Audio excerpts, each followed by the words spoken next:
സ്നേഹധനങ്ങൾ പ്രിയമുള്ളവരെ, എൻ്റെ കഥയുടെ ഒരു പുതിയ എപ്പിസോഡിലേക്ക് എല്ലാ മാന്യപ്രേക്ഷകരെയും സ്വാഗതം ചെയ്യുകയാണ്.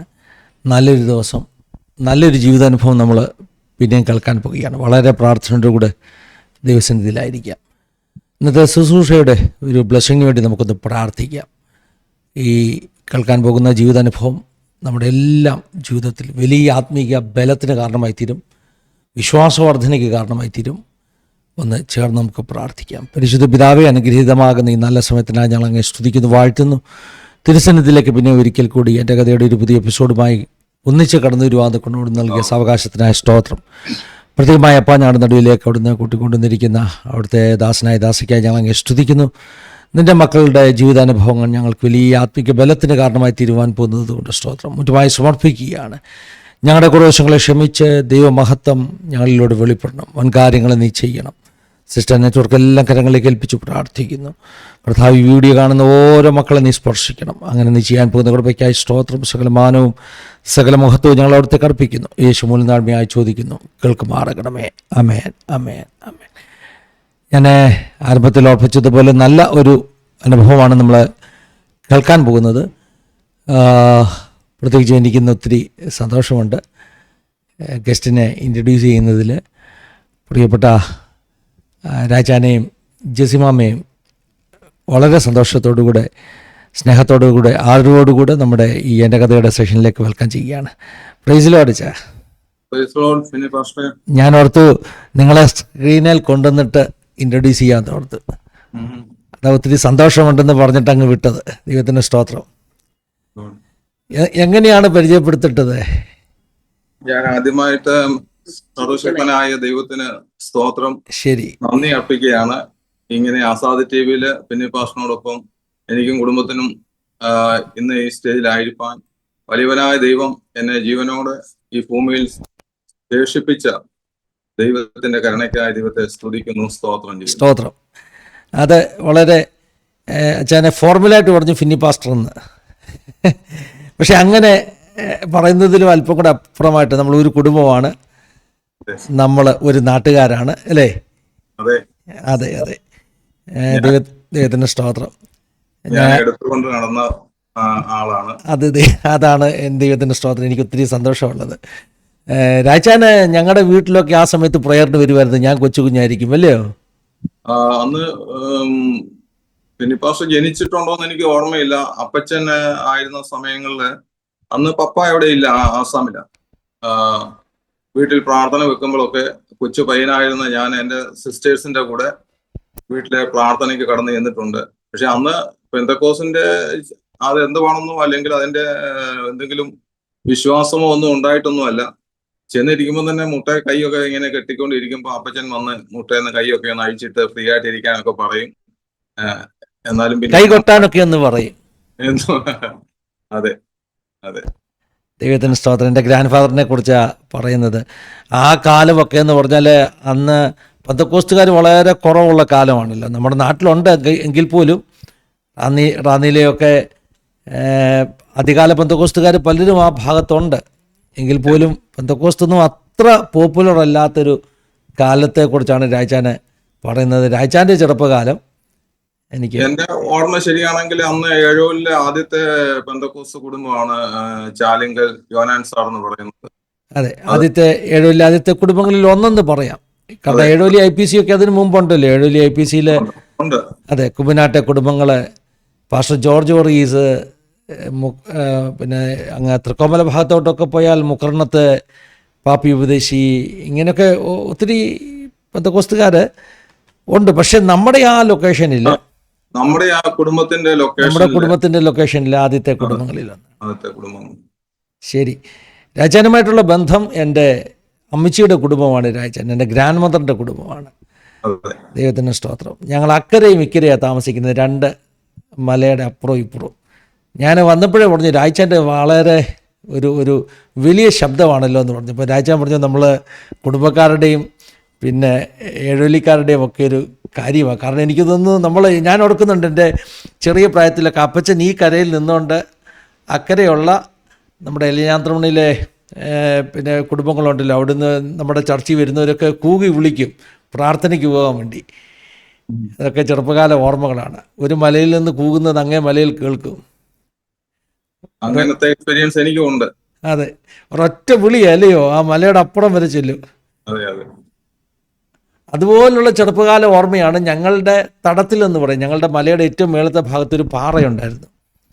ആ പാറയുടെ മണ്ടയ്ക്ക് കയറി നിന്നിട്ട് അപ്പച്ചനും അതുപോലെ തന്നെ പഴയ ഉപദേശിമാരൊക്കെ, കോളാകട്ടെ മത്തായി ഉപദേശി അപ്പച്ചൻ, അന്ന് ഞങ്ങളുടെയൊക്കെ വീടുകളില് ചെറുപ്പ സമയങ്ങളിൽ വെളുപ്പാൻ കാലത്ത് ഈ ഞങ്ങളുടെ വീടിന്റെ മലയിലും നിങ്ങളുടെ മലയിലും നിന്നുകൊണ്ട് ഇങ്ങനെ വിളിച്ചു പറയുന്ന ഇതുണ്ടായിരുന്നു.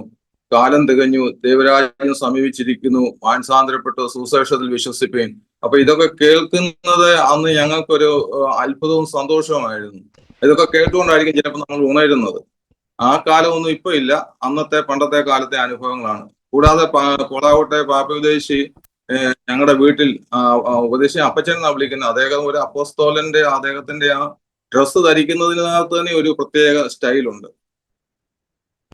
ഷർട്ട്, കുപ്പായം ഇത് ഇന്നർ ചെയ്തിട്ട് മുണ്ട് പുറത്തൂടെ ഉടുക്കും, എന്നിട്ട് തോളത്തൂടെ ഒരു ഇതിട്ടേക്കും, ഒരു അപ്പം രണ്ടാം മുണ്ട് ഇട്ടേക്കും. വീടുകളിൽ വരികയും പ്രാർത്ഥിക്കുകയും റെഗുലറായിട്ട് വീടുകളിൽ വരികയും പ്രാർത്ഥിക്കുകയും ഒക്കെ അദ്ദേഹത്തിന് ആരോഗ്യമുള്ള സമയങ്ങളെല്ലാം ഞാൻ ഓർക്കുന്നുണ്ട്. അദ്ദേഹത്തിന്റെ ആ പ്രാർത്ഥനയും വീടുകളിലെ സന്ദർശനവും ആ ഏരിയയിലെ പല വീടുകളും പിന്നെ പെന്തക്കോസ് അനുഭവത്തിലേക്ക് കടന്നു വരുവാൻ ഇടയായിട്ടുണ്ട്. എന്റെ കുടുംബത്തിൽ തന്നെ പലരും അപ്പച്ചന്മാരൊക്കെ അങ്ങനെ ബെനിപാസിന്റെ അപ്പച്ചനോട് ചേർന്ന് IPCയിലും പിന്നെ അത് കഴിഞ്ഞ് ഷാരോനിലുമായിട്ട് ദൈവത്തെ ആരാധിപ്പാൻ ഇടയായിട്ടുണ്ട്. അതെ, കോളാവട്ടെ മത്തായി ഉപദേശി ഞാൻ പല നമ്മുടെ സെഷനിലും പറഞ്ഞിട്ടുണ്ട്. നമ്മുടെ നാടിന് ഏഴോലി എന്ന് പേര് വരാൻ കാരണം തന്നെ കോളാവട്ടെ മത്തായി ഉപദേശിയാണ്. കാരണം ഞാൻ ഇന്നലെ ഇരുന്ന് എണ്ണുമായിരുന്നു കേട്ടോ, നമ്മുടെ നാട്ടിലെ 7 ഓലികൾ ഏതൊക്കെയാണെന്നുള്ളത്. ഞാൻ ഇങ്ങനെ എണ്ണി നോക്കുമായിരുന്നു. 7 ഓലി എന്ന് പറഞ്ഞാൽ 7 ഓലി ഉണ്ട് നമ്മുടെ നാട്ടിൽ. സത്യത്തിൽ നമ്മുടെ നാട്ടിൽ 6 ഓലിയേ ഉള്ളായിരുന്നു. 6 ഓലി എന്നായിരുന്നു പേര് വരേണ്ടത്. 6 ഓലിയെ 7 ഓലി ആക്കി മാറ്റിയത് പെന്തക്കോസ്തിൻ്റെ ചരിത്രമാണ്. കോളാവട്ടെ മത്തായി ഉപദേശി പിന്നെ അദ്ദേഹത്തിൻ്റെ അയൽവക്കത്തെ വീട്ടിലാണ് പോയി വെള്ളം കോരിക്കൊണ്ടിരിക്കുന്നത്. അദ്ദേഹത്തിൻ്റെ കുഞ്ഞുങ്ങളുടെ ചെറിയ പ്രായത്തിൽ. ഇന്നൊക്കെ ലോഹ്മയിലുള്ള ചാക്കോസാറൊക്കെയാണ്. അദ്ദേഹത്തിൻ്റെ കുഞ്ഞുങ്ങളുടെ ചെറിയ പ്രായത്തിൽ അമ്മച്ചി മരിച്ചുപോയി. ഉപദേശിക്ക് പകൽ മുഴുവൻ സുവിശേഷ വേല ചെയ്യാൻ വേണ്ടി പുറത്തു പോകും. വൈകിട്ട് വന്നിട്ടാണ് ഫുഡ് ഉണ്ടാക്കി കുഞ്ഞുങ്ങൾക്ക് കൊടുക്കുന്നത്. അപ്പോൾ വൈകിട്ട് വന്നിട്ട് വേണം ഉപദേശി ഫുഡൊക്കെ പ്രിപ്പയർ ചെയ്യാൻ. അതിനുവേണ്ടി അടുത്ത വീട്ടിൽ വെള്ളം കോരാൻ ചെന്നു. അടുത്ത വീട്ടുകാർക്ക് ഈ നമ്മുടെ നാട്ടിലെ മാമൂലുകളുണ്ടല്ലോ, വിശ്വാസങ്ങൾ. അപ്പം സന്ധ്യ മയങ്ങിക്കഴിഞ്ഞാൽ വെള്ളം കോരാൻ ചെന്നാൽ ചിലർ സമ്മതിക്കത്തില്ല. അവരുടെ വിശ്വാസം വെള്ളം കോരിക്കൊണ്ട് പോകുന്ന കൂട്ടത്തിലെ വീട്ടിലെ ഐശ്വര്യം കൂടി ആട് കൂടങ്ങ് പോകുന്ന. അപ്പോൾ അവർ പറഞ്ഞു, പഴയ ആളുകളല്ലേ, പഴയ ആളുകളുടെ വിശ്വാസമല്ലേ, അവർ പറഞ്ഞു ഉപദേശി വെള്ളം കോരാൻ വരുന്നതിന് ഞങ്ങൾക്ക് വിഷമമൊന്നുമില്ല, പക്ഷേ സന്ധ്യ മയങ്ങുന്നതിന് മുമ്പ് വെള്ളം കോരാൻ വരണം. ഉപദേശിക്കത് വലിയ വിഷമമായി. കാരണം ഉപദേശി കർത്താവിൻ്റെ വേലയ്ക്ക് പോവുകയാണ്. പിന്നെ ഈ പറഞ്ഞ പോലെ അമ്മച്ചിയില്ല, കുഞ്ഞുങ്ങൾക്ക് ഭക്ഷണം ഉണ്ടാക്കണം. പിറ്റേ ദിവസം ഞാൻ കേട്ടിട്ടുള്ള ചരിത്രം ഇങ്ങനെയാണ്. ഉപദേശി കുഞ്ഞുങ്ങളോട് പറഞ്ഞു, നമുക്ക് പ്രാർത്ഥിച്ചൊരു കിണർ കുഴിക്കുക എന്ന് പറഞ്ഞിട്ട് വീടിൻ്റെ പുറകിലിറങ്ങി പ്രാർത്ഥിച്ചു. കർത്താവേ, ഞാൻ നിൻ്റെ വേലയ്ക്കാണ് പോകുന്നത്, എൻ്റെ ജീവിത പങ്കാളിയെ നീ വിളിച്ചു, എനിക്ക് വൈകിട്ട് കുഞ്ഞുങ്ങൾക്ക് ഭക്ഷണം ഉണ്ടാക്കി കൊടുക്കാൻ പറ്റത്തുള്ളൂ, അതുകൊണ്ട് എനിക്ക് വെള്ളം തരണം എന്ന് പറഞ്ഞ് വീടിൻ്റെ പുറകിലിറങ്ങി. നമ്മുടെ നാട്ടിൽ കൂന്താലി എന്ന് പറയും, തൂമ്പായ്ക്ക് വെട്ടുന്ന ആദ്യത്തെ വെട്ടിൽ വെള്ളം കെട്ടു. അതൊരു മിറക്കിളാണ്. ഞാൻ അതുകൊണ്ട് തന്നെ ഏഴോലിക്കാരോട് പറയുകയാണ്, ഏഴോലി ഒരു വലിയ അത്ഭുതം കണ്ട നാടാണ്. നമ്മുടെ നാടിൻ്റെ പേര് തന്നെ ഒരു ഭയങ്കര മിറക്കിളാണ്. ആറോലി എന്ന് പേര് പറയേണ്ടിയിരുന്ന നാടിനെ ഏഴോലി എന്ന് പേരാക്കി മാറ്റിയത് കോളാകട്ടെ മത്തായി ഉപദേശിയുടെ 7ാമത്തെ ഓലിയാണ്. അതൊരു വലിയ ചരിത്രമാണ്. നമ്മൾ ഇടയ്ക്ക് സംസാരിച്ചപ്പം പറഞ്ഞായിരുന്നു നമുക്ക് ഏഴോലിയിലൊരു പ്രാർത്ഥന അല്ലേ, ഒരു കൺവെൻഷൻ, ഒരു മീറ്റിംഗ് ഒക്കെ നടത്തണമെന്ന്. എനിക്കറിയാം ഈ സാക്ഷി ഏഴോലിക്കാർ കേൾക്കുന്നുണ്ട്. നമ്മുടെ ഏഴോലി വലിയ ആത്മീയ ചരിത്രമുള്ള നാടാണ്. എന്നെ കേൾക്കുന്ന ഏഴോലിക്കാർ, റാന്നി ഏഴോലിക്കാർ ഉത്സാഹിക്കണം. നമുക്ക് ഒരു ഏഴോലി കൺവെൻഷനൊക്കെ നടത്തണം. ഏതെങ്കിലും ഒരു പെന്റിക്കോസ്റ്റൽ ഡിനോമിനേഷൻ്റെ കൺവെൻഷനൊന്നും അല്ല ഞാൻ ഉദ്ദേശിക്കുന്നത് കേട്ടോ. ഏഴോലിയിലുള്ള ഏഴോലി കൂട്ടുകാർ, നമുക്ക് അങ്ങനെ ഒരു ഗ്രൂപ്പൊക്കെ ഉണ്ടല്ലോ. അതെ, അങ്ങനെ ഒരു നല്ല പ്രാർത്ഥനയൊക്കെ ഏഴോലിയിൽ ഉണ്ടാകണമെന്ന് ഞാൻ പിന്നെ ആഗ്രഹിക്കുക. പഴയ പിതാക്കന്മാരുടെ ഒരു കാലത്തിൻ്റെ മടങ്ങിവരവ് ഏഴോലിയിൽ ഉണ്ടാകട്ടെ എന്ന് പ്രാർത്ഥിക്കുക. അപ്പോൾ നമ്മളിങ്ങനെ പറഞ്ഞു പോയാൽ ഏഴുവലിയുടെ ചരിത്രമായി പോവല്ലയോ? നിങ്ങളുടെ അനുഭവമാണല്ലോ കേൾക്കേണ്ടത്. മത്തായി ഉപദേശിയുടെ കാര്യം പറയുമ്പോൾ ഒരു കാര്യം എടുത്തു പറയാതിരിക്കാൻ പറ്റത്തില്ല. അന്ന് നമ്മുടെ നാട്ടിലെ മർത്തോമാക്കാരും ഇവാഞ്ചലിക്കൽക്കാരും നമ്മുടെ കുടുംബങ്ങളിലുള്ളവരും ഏരിയയിലുള്ളവരൊക്കെ അങ്ങനെയായിരുന്നു. പക്ഷേ ഏത് മനുഷ്യരും ഉപദേശിച്ച് വരുമ്പോൾ എന്റെ ഫാദർ ഉൾപ്പെടെ ഞാൻ കണ്ടിട്ടുണ്ട്, വളരെ സ്നേഹ ബഹുമാനത്തോടെ എഴുന്നേറ്റ് ആദരവോടാണ് അവര് അദ്ദേഹത്തെ സ്വീകരിക്കുന്നത്. അതെനിക്ക് ഒത്തിരി എന്നെ സ്പർശിച്ചിട്ടുണ്ട്. അദ്ദേഹത്തോട് കാണിക്കുന്ന ആ ബഹുമാനം. അപ്പൊ ഒരു ദൈവഭക്തനോട് എങ്ങനെയാണ്, എത്ര വിശ്വാസി അല്ലാത്ത ആൾക്കാരും എങ്ങനെയാണ് ബഹുമാനിക്കുന്നതും ആദരിക്കുന്നതും എന്നുള്ളത് ഞാൻ കണ്ടുപഠിച്ചിട്ടുണ്ട്. പക്ഷെ അതിന്റെ കാരണം എന്ന് പറഞ്ഞാൽ അവരൊക്കെ വേറൊരു കാറ്റഗറിയിലുള്ള ദൈവദാസന്മാരാണ്. കാരണം അതുപോലെ ആളുകൾക്ക് അവരെ റെസ്പെക്റ്റും ഭയവുമാണ്. അവരൊക്കെ ജെനുവൻ ദൈവദാസന്മാരാണെന്ന് ആളുകൾക്കറിയാം. ഈ പിന്നെ ഷർട്ടിൻ്റെ അല്ലെങ്കിൽ കുപ്പായത്തിൻ്റെ മുകളിൽ കൂടെ മുണ്ടുടുക്കുന്നെന്നുള്ളത് ഞാനും കേട്ടിട്ടുണ്ട്. ഒട്ടിയ വയറാണ്, കാരണം പൂസിച്ചും പ്രാർത്ഥിച്ചും ഒക്കെ ജീവിക്കുന്ന ആളുകൾ അവരൊക്കെ. അപ്പോൾ അങ്ങനെയുള്ള കാറ്റഗറിയിലുള്ള അത്ഭുത മനുഷ്യരെ നമ്മുടെ തലമുറയെ കാണാൻ ബുദ്ധിമുട്ടാണ്. അതതിൻ്റെ അദ്ദേഹത്തിന്റെ മരണസമയത്ത് ഞാൻ കരിയംലാവ് സ്കൂളില് 5th-ലോ 6th-ലോ ഏത് ക്ലാസ്സിലാണെന്ന് ഓർക്കുന്നില്ല, ഞാൻ പഠിക്കുന്ന സമയത്താണ്. ഞങ്ങളന്ന് സ്കൂളിൽ നിന്ന് എല്ലാവരും കൂടെ പോയി അതുപോലത്തെ ഒരു വിശുദ്ധന്റെ ഒരു അടക്കം എന്റെ ചെറുപ്പകാലത്ത് ഞാൻ ആദ്യമായിട്ട് കാണുകയാണ്. എന്തോ ഒരു ജനബാഹുല്യമായിരുന്നു.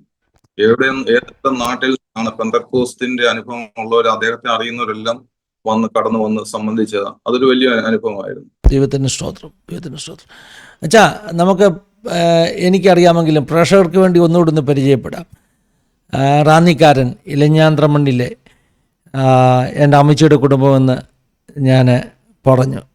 പ്രേക്ഷകരുടെ അറിവിന് വേണ്ടി പറയാം, ചേകോട്ട് കുടുംബമെന്ന് അറിയപ്പെടുന്നത് അല്ലേ? ചേകോട്ട് കുടുംബത്തിൻ്റെ ഭാഗമാണ് ഉപശാഖയാണ് ഇലഞ്ഞാന്ത്രമണ്ണി കുടുംബം. ഞാൻ ചാലങ്കലയാണ്. ചാലങ്കൽ എന്ന് പറയുമ്പോൾ പത്തനംതിട്ട ചാങ്ങേൽ കുടുംബത്തിൻ്റെ ഭാഗമാണ്. ഈ ആരെങ്കിലുമൊക്കെ പിന്നെ അറിയാത്തവർ ഉണ്ടെങ്കിൽ, ഞങ്ങളുടെ കുടുംബക്കാരുണ്ടെങ്കിൽ അവരുടെ അറിവിന് വേണ്ടി പറയുകയാണ് കേട്ടോ. ദൈവത്തിൻ്റെ സ്തോത്രം. ജെസിമാമയുടെ പശ്ചാത്തലമൊക്കെ എന്ന് പറയുകയാണെങ്കിൽ, ബാക്ക്ഗ്രൗണ്ടാണ്. 4 മക്കളിൽ ഒരു ബ്രദർ ഉണ്ട് എനിക്ക് മൂത്തതായിട്ട്. ഞങ്ങൾ 3 സിസ്റ്റേഴ്സ്. ജനിച്ചു വളർന്നൊക്കെ എവിടെയാ? ജനിച്ചു വളർന്ന പുന്നവേലി, മല്ലപ്പള്ളിയിൽ നിന്ന് മിനി ഒരു ഹാഫ് ആൻ അവർ, ആനക്കാട് പുന്നവേലിലാണ്. ദൈവത്തിൻ്റെ സ്തോത്രം. 2 പേർക്കും വലിയ ജീവിതാനുഭവങ്ങളുണ്ട്. അപ്പോൾ അതുകൊണ്ട് ഞാൻ പറഞ്ഞു, 2 പേരുടെ അനുഭവം 2ആയിട്ട് പറഞ്ഞാൽ മതി. കാരണം അതുപോലെ അനുഭവങ്ങളുണ്ടെന്ന് എനിക്കറിയാം. ജെസിമാമയുടെയൊക്കെ വലിയ അനുഭവങ്ങളാണ്. ജെസിമാമ കൂടുതൽ അനുഭവങ്ങൾ അടുത്തൊരു സെഷനിൽ വിമൻ ഫോർ ജീസസ് പറയും. പക്ഷേ ഇന്ന് നമ്മൾ രാജാൻ്റെ അനുഭവങ്ങളാണ് കേൾക്കാൻ പോകുന്നത്. ഫിലിപ്പ് എന്നാണ് ഒഫീഷ്യൽ നെയിം. പക്ഷേ എനിക്ക് അങ്ങനെ ഫോർമലായിട്ട് അത്ര കട്ടിക്ക് പറയാൻ പറ്റാത്തത് കൊണ്ട് ഞാൻ എഴുതിയതും രാജുവാൻ ജെസ്സി എന്നാണ്. ദൈവത്തിൻ്റെ സ്തോത്രം. അങ്ങനെയല്ലേ നമ്മൾ ചെറുപ്പം മുതലേ വിളിച്ച് പരിചയിച്ച് വന്നത്. അച്ഛാ, അപ്പോൾ നമുക്ക് അനുഭവങ്ങളെല്ലാം കേൾക്കാം കേട്ടോ. ചെറിയ പ്രായം മുതലുള്ള അനുഭവങ്ങൾ പറയാം, ക്രിസ്ത്യ ജീവിതത്തിൻ്റെ അനുഭവങ്ങൾ. ഇന്ന് നമ്മൾ ഫോക്കസ് ചെയ്യുന്നത് രാജാൻ്റെ അനുഭവങ്ങളിലാണ്. ജെസിമാമ അതോട് ചേർന്നുള്ള കാര്യങ്ങൾ പറയും. അപ്പോൾ നിങ്ങൾക്കിനിയും സംസാരിക്കാം കേട്ടോ. അത്യാവശ്യം ഉണ്ടെങ്കിലേ ഞാൻ ഇടയ്ക്ക് ചോദ്യങ്ങൾ ചോദിക്കത്തുള്ളൂ. റാന്നി ഏഴോലി ഇലഞ്ഞാന്ത്രമണ്ണി കുടുംബത്തില് കെ ഫിലിപ്പ് എന്ന് പറയുന്ന ബേബിയുടെയും എലിയാമ്മ ഫിലിപ്പ്, എലിയാമ്മയുടെയും മക്കളിലെ 4ാമത്തവനായിട്ട്, 6 മക്കളാണ് ഞങ്ങള്. 4ാമത്തവനായിട്ട് 3 ആണും 3 പെണ്ണുമാണ്. ഏഴോലിൽ ഇവാഞ്ചലിക്കൽ സഭയുടെ ഒരു ഇതിൽ ജനിച്ചു വളർത്തപ്പെടുവാനാണ് ഇടയായത്. അന്നൊക്കെ സഭയിലെ സൺഡേ സ്കൂളും അതുപോലെ തന്നെ യൂത്തിന്റെ മീറ്റിങ്ങും ഇങ്ങനെയുള്ള കാര്യങ്ങളൊക്കെ എൻ്റെ സിസ്റ്റേഴ്സിനോടൊപ്പം, ഞങ്ങളുടെ കുടുംബത്തിലുള്ള വേറെ ചില സിസ്റ്റേഴ്സിനോടൊപ്പം ഒക്കെ ഈ യൂത്ത് ലീഗിന്റെ മീറ്റിങ്ങുകൾക്ക് ഞങ്ങൾ വിവിധ സഭകളിൽ പോകുകയും അതൊക്കെ സംബന്ധിക്കുകയും ചെയ്യുമെങ്കിലും എനിക്ക് യഥാർത്ഥമായിട്ട് ക്രിസ്തുവുമായിട്ട് ഒരു ബന്ധം എൻ്റെ ഹൃദയത്തിൽ ഉണ്ടോ എന്ന് ചോദിച്ചാൽ ഇല്ല എന്ന് തന്നെ പറയണം. ഒരു ക്രിസ്തീയ കുടുംബത്തിൽ ജനിച്ചു, മാതാപിതാക്കൾ ക്രിസ്ത്യാനി ആയതുകൊണ്ട് ക്രിസ്ത്യാനിയായിട്ട് ജീവിക്കുന്നു. അങ്ങനെയുള്ള ഒരു അനുഭവമേ എനിക്കുള്ളായിരുന്നു.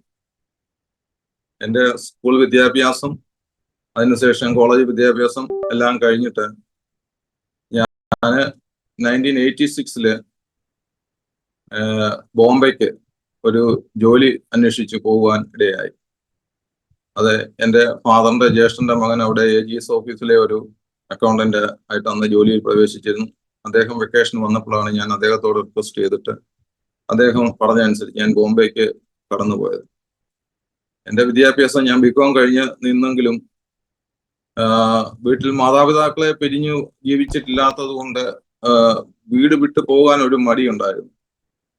അങ്ങനെ ഇരുന്നപ്പോൾ എൻ്റെ ഫാദർ എന്നോട് പറഞ്ഞു, ഇനി ഇവിടെ നിൽക്കാൻ പറ്റത്തില്ല, എവിടെയെങ്കിലും പോയി ജോലി കണ്ടുപിടിച്ചോണം, പോകണം, വീട്ടിൽ നിന്ന് പോകണമെന്ന് പറഞ്ഞു. മനസ്സോടെ വളരെ വിങ്ങിയ ഹൃദയത്തോടാണെങ്കിലും ഞാൻ അങ്ങനെ ബോംബെക്ക് പോയി. എനിക്ക് ഒരു 6 മാസമൊക്കെ എടുത്തു. അവിടെ നമുക്ക് ഭാഷ അറിയത്തില്ല, ഹിന്ദി അറിയത്തില്ല, മറാഠിയാണ് അവിടുത്തെ ലോക്കൽ ലാംഗ്വേജ്. ഇംഗ്ലീഷ് ഡിഗ്രി ഒക്കെ ഉണ്ടെങ്കിലും ഇംഗ്ലീഷൊക്കെ വളരെ പരിമിതമായ ജ്ഞാനമേ ഉള്ളൂ. അങ്ങനെ ഒരു 6 മാസം എടുത്തപ്പോഴാണ് എനിക്ക് ഒരു ചാർട്ടേഡ് അക്കൗണ്ടന്റ് ഓഫീസിൽ ഓഡിറ്റ് ആൻഡ് അക്കൗണ്ട്സ് അസിസ്റ്റന്റ് ആയിട്ട്, സത്യം പറഞ്ഞാൽ എൻ്റെ ജീവിതത്തിലെ ഒരു എനിക്ക് കിട്ടിയ ട്രെയിനിങ് ആയിരുന്നു അത്. കാരണം ഞാൻ 2 വർഷത്തോളം അവിടെ, വലിയ ശമ്പളമൊന്നുമില്ല, അത്യാവശ്യം അവിടെ ജീവിച്ചു പോകാമെന്നുള്ള ഒരു ചുറ്റുപാടേ ഉള്ളൂ. വീട്ടിലേക്കൊന്നും പണം അയച്ചു കൊടുക്കാനുള്ള ഒരു സാമ്പത്തികം ഒന്നും അന്ന് ഇവിടുന്ന് കിട്ടത്തില്ല. പക്ഷെങ്കില് ഒരു ബികോംകാരനായ എനിക്ക് ഒരു അക്കൗണ്ടന്റ് ആയിട്ട് ജോലി ചെയ്യാൻ എന്നെ പ്രാപ്തനാക്കിയത് അവിടുത്തെ ട്രെയിനിങ് ആണ്. അത് കഴിഞ്ഞിട്ടാണ് ഒരു 89 ഒക്കെ ആയപ്പോഴാണ് ഒരു സാമാന്യം ഭേദപ്പെട്ട ശമ്പളത്തിൽ നല്ലൊരു കമ്പനിയിൽ ജോലി ലഭിക്കാൻ ഇടയായത്. 88 ഞാനൊരു ഡയമണ്ട് എക്സ്പോർട്ടിംഗ് കമ്പനിയിൽ ജോലി ചെയ്തു. സാമാന്യം നല്ല നിലയിൽ അവിടെ ജോലി ചെയ്യാൻ പറ്റി. അതിനുശേഷം വേറെ ഒരു മാനുഫാക്ചറിങ്, അതുപോലെ തന്നെ എഞ്ചിനീയറിംഗ്, കൺസ്ട്രക്ഷൻ, ഇങ്ങനെയെല്ലാം ഉള്ള ഒരു പാർട്ടി ഗ്രൂപ്പ് ഓഫ് കമ്പനീസിൽ ജോലി ചെയ്യുവാനിടയായി. അവിടെ ജോലി ചെയ്തുകൊണ്ടിരിക്കുന്ന സമയം ഒരു 93 ഒക്കെ ആയപ്പോഴാണ് വീട്ടിൽ നിന്ന് വിവാഹാലോചനയൊക്കെ തുടങ്ങി.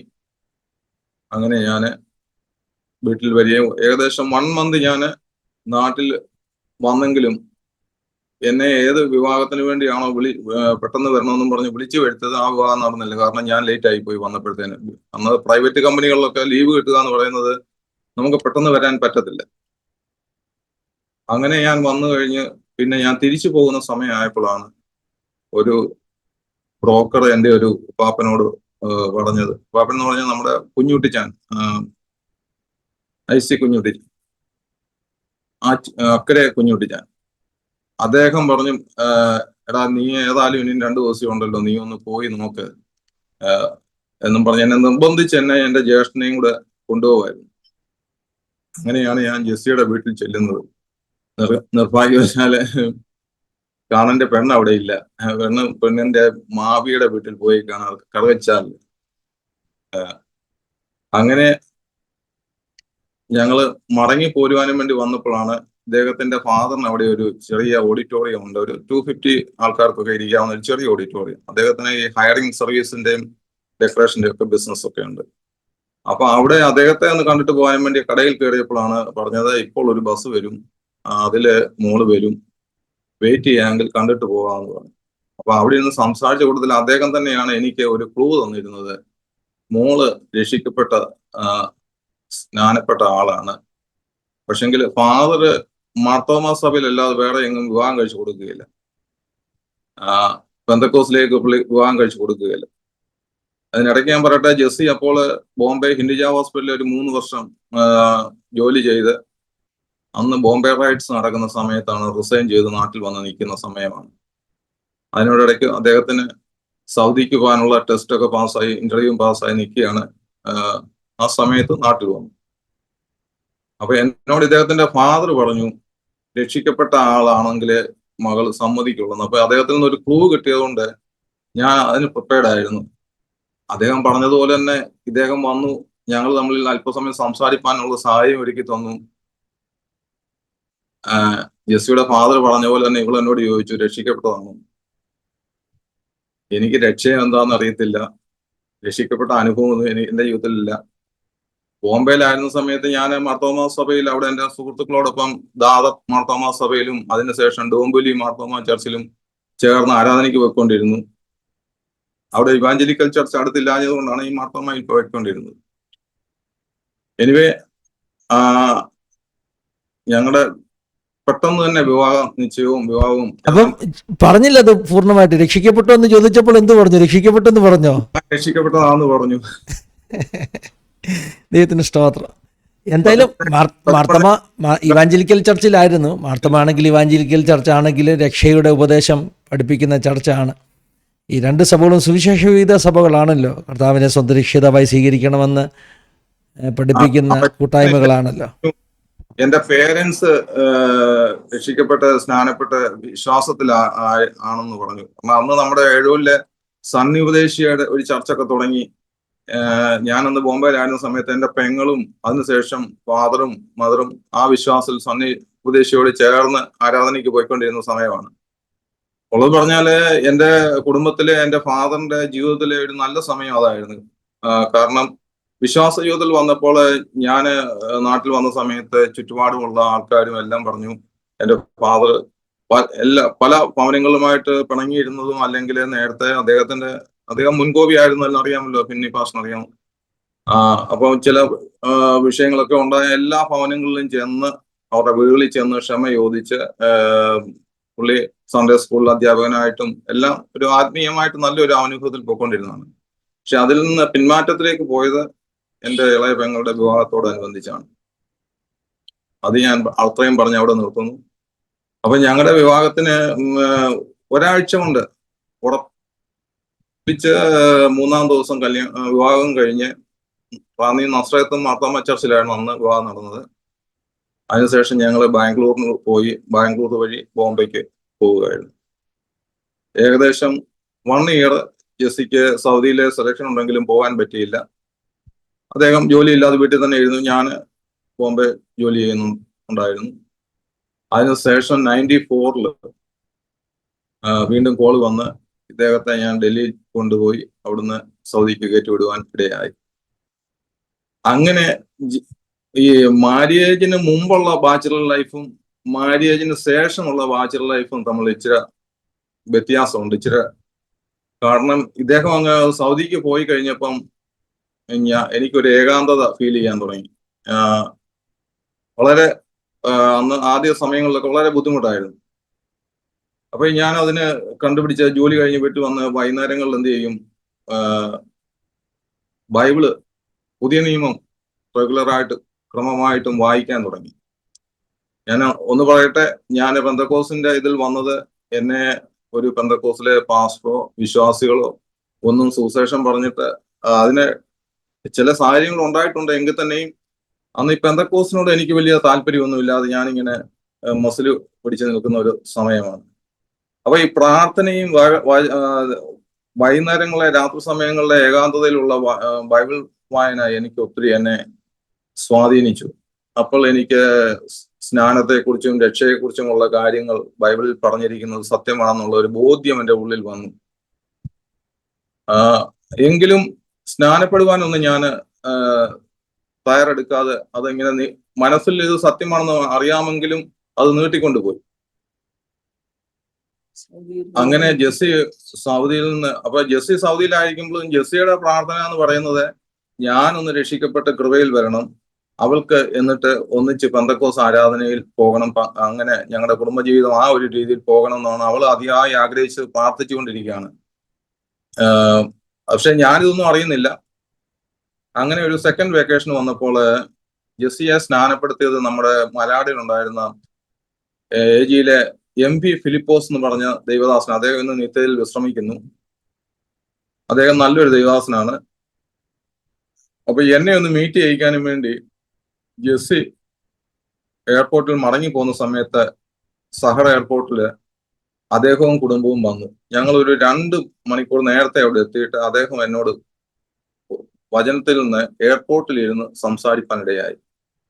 സ്നാനത്തെക്കുറിച്ചും രക്ഷയെക്കുറിച്ചും ദൈവവചനം അനുസരിച്ച് ജീവിക്കുന്നതിനെ കുറിച്ചും ഒക്കെ ദൈവദാസൻ എനിക്കൊരു ക്ലാസ് പോലെ, അതും എയർപോർട്ടിന് അകത്ത് വെയിറ്റിംഗ് ഏരിയയിലാണ്, അത് തന്നു. ഞാനതെല്ലാം ശ്രദ്ധയോടെ കേട്ടു. എങ്കിലും പിന്നെയും എൻ്റെ ഇതിങ്ങനെ മുന്നോട്ട് പോയിക്കൊണ്ടേയിരുന്നു. അങ്ങനെ ഇരിക്കുമ്പോൾ എനിക്ക് ഒരു സ്വപ്നം കണ്ടിട്ട് അതിൽ എന്നോട് ഇങ്ങനെ ഒരു ചോദ്യം ചോദിക്കുന്നുണ്ട്, നീ സ്നാനപ്പെടുവാൻ തീരുമാനമെടുത്തു, എന്തുകൊണ്ട് നീട്ടിക്കൊണ്ടു പോകുന്നു എന്നൊരു ചോദ്യം എന്നോട് ഉണ്ടായി. അപ്പം അതിനുശേഷം ഞാൻ ഈ പാസ്റ്ററിനെ വിളിച്ചു. അപ്പൊ അതിനു മുമ്പ് ഇങ്ങനെയൊക്കെ അദ്ദേഹം സംസാരിച്ചുവെങ്കിലും അദ്ദേഹത്തെ കോണ്ടാക്ട് ചെയ്യുവാനോ, ഈവൻ ജെസ്സി സൗദിയിൽ ജോലി കിട്ടിയപ്പോൾ അവളുടെ ഒരു നന്മ അദ്ദേഹത്തിന് അല്പം അയച്ചു കൊടുക്കാൻ എന്നോട് പറഞ്ഞപ്പോൾ ഞാൻ ഒരു എയർമെയിൽ കവറിനകത്ത് ഒരു ചെക്ക് എഴുതി ഇട്ടിട്ട് ഇത് ആരയക്കുന്നു, എവിടുന്ന് അയക്കുന്നു എന്ന് പോലും ഇൻട്രൊഡ്യൂസ് ചെയ്യാതെ അയച്ചു കൊടുത്തു. അന്നൊക്കെ എന്ന് പറഞ്ഞാൽ അങ്ങനെയാണ് നമ്മുടെ ഒരു പെന്തക്കോസിനോടുള്ള ഒരു അകൽച്ച അങ്ങനെയാണ്.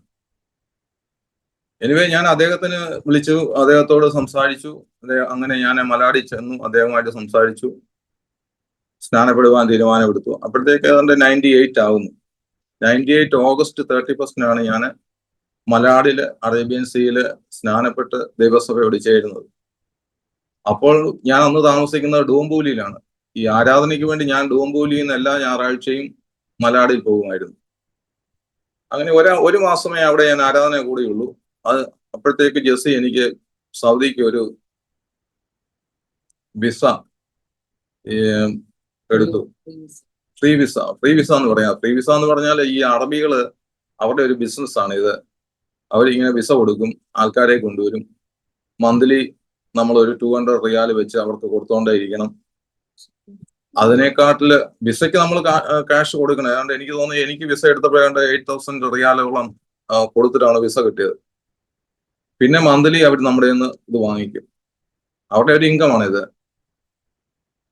പിന്നെ എനിക്കൊരു 6 മാസം എടുത്തു സൗദിയിൽ ഒരു ജോലി ലഭിക്കാന്.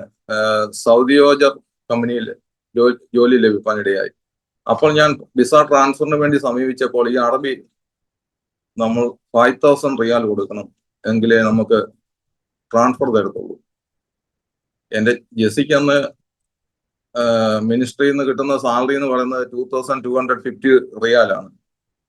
ഇദ്ദേഹം ചോദിക്കുന്നത് 5,000 റിയാലും. ഒരു പൈസ കുറച്ച് അതിൽ സമ്മതിക്കുകയില്ല. ഏകദേശം ഒരു മാസം കഴിഞ്ഞപ്പോഴത്തേക്ക് പുള്ളി ട്രാൻസ്ഫറിനൊക്കെ സമ്മതിച്ച് ഞങ്ങൾ 5,000 റിയാൽ കൊടുത്ത് ഞാൻ ട്രാൻസ്ഫർ വാങ്ങി. അങ്ങനെ സൗദിയോജർ കമ്പനിയിൽ ജോലിയിൽ പ്രവേശിക്കാനിടയായി. ഈ സൗദിയോജർ കമ്പനിയിൽ ഞാൻ അപ്പോൾ സൗദിയിൽ ചെന്നപ്പോൾ തന്നെ ഞങ്ങൾ ഒരു പെന്തക്കോസ് കൂട്ടായ്മയിലുള്ള ഒരു കുടുംബം ഞങ്ങളെ ആ പെന്തക്കോസ് കൂട്ടായ്മയിലേക്ക് വിളിച്ചുകൊണ്ട് പോകാനിടയായി. അന്ന് അവിടെ ശുശ്രൂഷിക്കുന്നത് ഇന്ന് ബീഹാറിൽ ഇന്ത്യ മിഷന്റെ ഡയറക്ടറായിട്ട് പ്രവർത്തിക്കുന്ന ഡോക്ടർ എബി പി മാത്യു ആണ്. അദ്ദേഹമാണ്. അന്ന് അദ്ദേഹം മാരീഡൊന്നുമല്ല. ഈ സൗദിയോജർ കമ്പനിയിൽ അദ്ദേഹം അവിടെ ജോലി ചെയ്യുകയാണ്. അദ്ദേഹത്തിന്റെ ഒരു റെക്കമെൻഡിൽ കൂടെയാണ് എനിക്കും അവിടെ ഒരു ജോലി ലഭിക്കാനിടയായത്. ഞാൻ ബോംബെയിൽ അക്കൗണ്ടന്റ് ആയിട്ട് ജോലി ചെയ്തെങ്കിലും സൗദിയിൽ ഞങ്ങൾ ആയിരുന്ന സ്ഥാനത്ത് അങ്ങനെ അക്കൗണ്ടൻസിയിലുള്ള ജോലിയൊക്കെ കിട്ടാൻ ഇച്ചിരി ബുദ്ധിമുട്ട് നേരിട്ടുകൊണ്ട് അവിടെ ഈ മെക് ഓപ്പറേറ്റർ എന്ന് പറഞ്ഞ് കമ്പ്യൂട്ടർ സിസ്റ്റമാണ് അവരുടെ എല്ലാ വർക്കുകൾ നടക്കുന്ന കമ്പ്യൂട്ടറൈസ്ഡ് സിസ്റ്റത്തിലാണ്. അതിന് മെക് ഓപ്പറേറ്റർ എന്ന് പറയും. അപ്പൊ അതിന് ഇന്റർവ്യൂലൊന്നും ഞാൻ പാസ്സായൊന്നുമില്ല. പിന്നെ എനിവേ ഞാൻ പിന്നീട് അത് പഠിച്ച് ചെയ്തോളാമെന്നൊക്കെ ഉള്ള ഒരു പ്രൊമീസ് കൊടുത്ത് അങ്ങനെ എനിക്ക് അവിടെ ജോലി ലഭിക്കാനിടയായി. അപ്പൊ ഡോക്ടർ എബി ജോലി ചെയ്യുന്ന ഞങ്ങളുടെ വാട്ടർ ട്രീറ്റ്മെന്റ് പ്ലാന്റിൽ കെമിസ്റ്റ് അദ്ദേഹം ജോലി ചെയ്യുന്നു. ആ യൂണിറ്റിൽ തന്നെ എനിക്കും, അത് അന്ന് പ്രിൻസ് അബ്ദുള്ള പാലസ് എന്നാണ് അറിയപ്പെടുന്നത്, അവിടെയാണ് സൗദിയോജറിന്റെ സ്റ്റാഫ് ജോലി ചെയ്യുന്നത്. അതിന്റെ മെയിൻ്റെനൻസ് ആണ്. അങ്ങനെ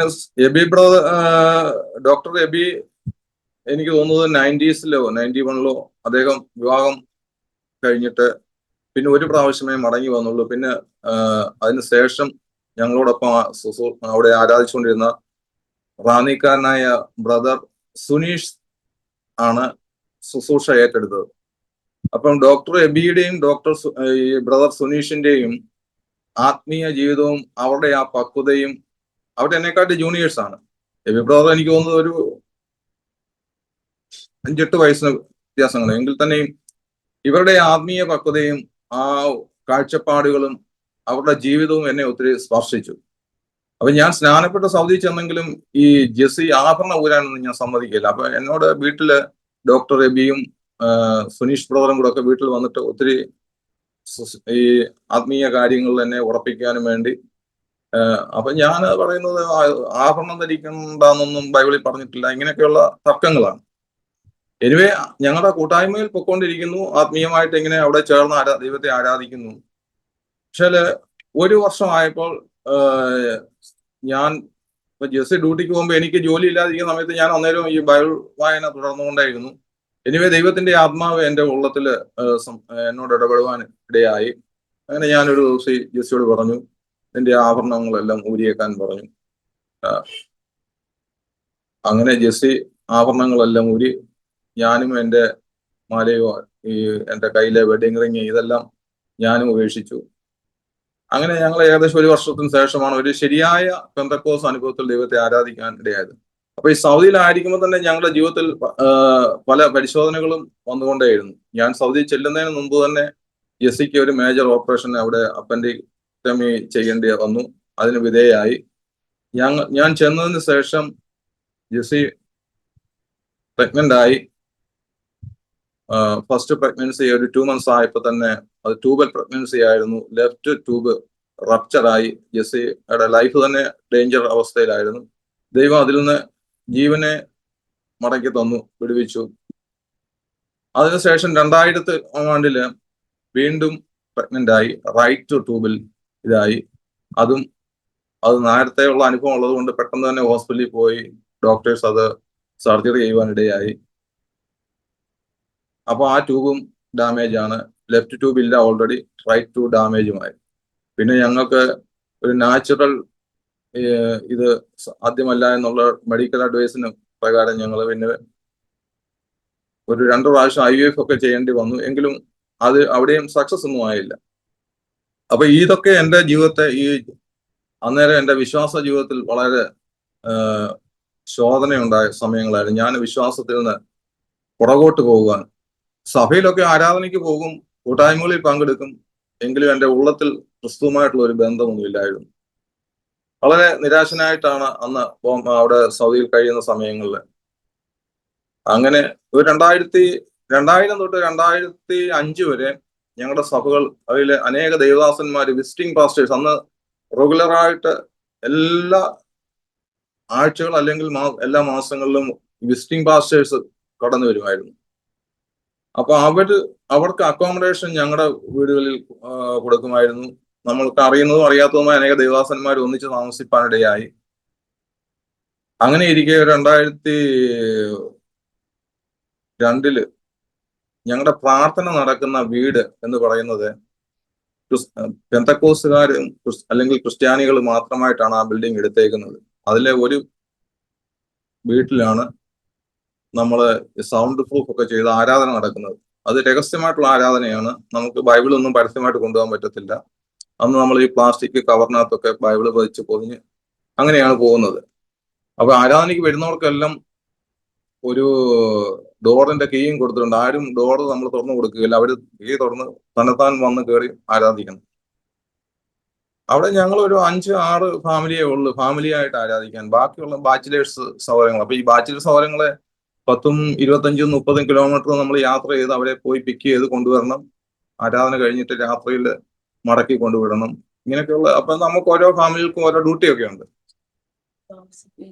അവര് വീക്കെൻഡില് നമ്മുടെ ആലയത്തിൽ വന്ന് ഈ ഹാളിൽ അവിടെ സ്റ്റേ ചെയ്ത് അവിടെ താമസിച്ച് പിറ്റേന്ന് ആരാധന കൂടി അവർ മടങ്ങിപ്പോകുള്ളൂ. അപ്പൊ അവർക്കുള്ള ഫുഡും കാര്യങ്ങളും എല്ലാം അവിടെ നമ്മൾ അറേഞ്ച് ചെയ്യും. അങ്ങനെയാണ് അന്ന് അവിടെ പൊക്കോണ്ടിരുന്നത്. 2002 ആയപ്പോ ആ ഫാമിലി അവിടെ താമസിച്ച് brother Saji and sister Annie, അവര് CGNS പാസ്സായിട്ട് അവര് ന്യൂയോർക്കിലേക്ക് പോകാൻ അവര് റിസൈൻ ചെയ്ത് നാട്ടിൽ പോയി. അപ്പം അവിടെ ഒരു അടുത്ത ഫാമിലിയെ താമസിപ്പിക്കണം. അങ്ങനെ ഞങ്ങളെ അവിടെ ആ ആരാധന നടക്കുന്ന വീട്ടിൽ ആക്കി. അവിടെ ഞങ്ങൾ ഒരു 3 വർഷം അങ്ങനെ ഞങ്ങൾ ഉണ്ടായിരുന്നു. 2005 ആയപ്പോഴത്തേക്ക് ഞങ്ങള് ജെസ്സി ജോലി റിസൈൻ ചെയ്തു. കാരണം ഈ ട്രീറ്റ്മെന്റിന് പോകണമെന്നുള്ള ഒരു ചിന്തയാണ്.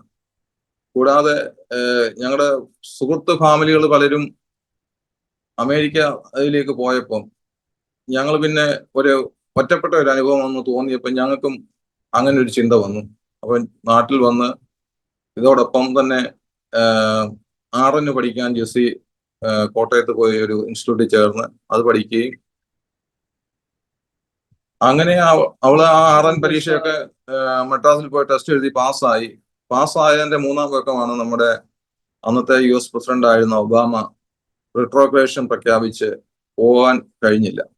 അപ്പൊ ഞങ്ങൾ സൗദിയിൽ നിന്ന് വന്ന് ഏകദേശം 2 വർഷക്കാലം ഈ തിരുവല്ലയിലെ തോട്ടഭാഗത്ത് ഒരു വീട് വാങ്ങിച്ച് താമസിക്കുകയാണ്. 2 പേർക്കും ജോലിയില്ല.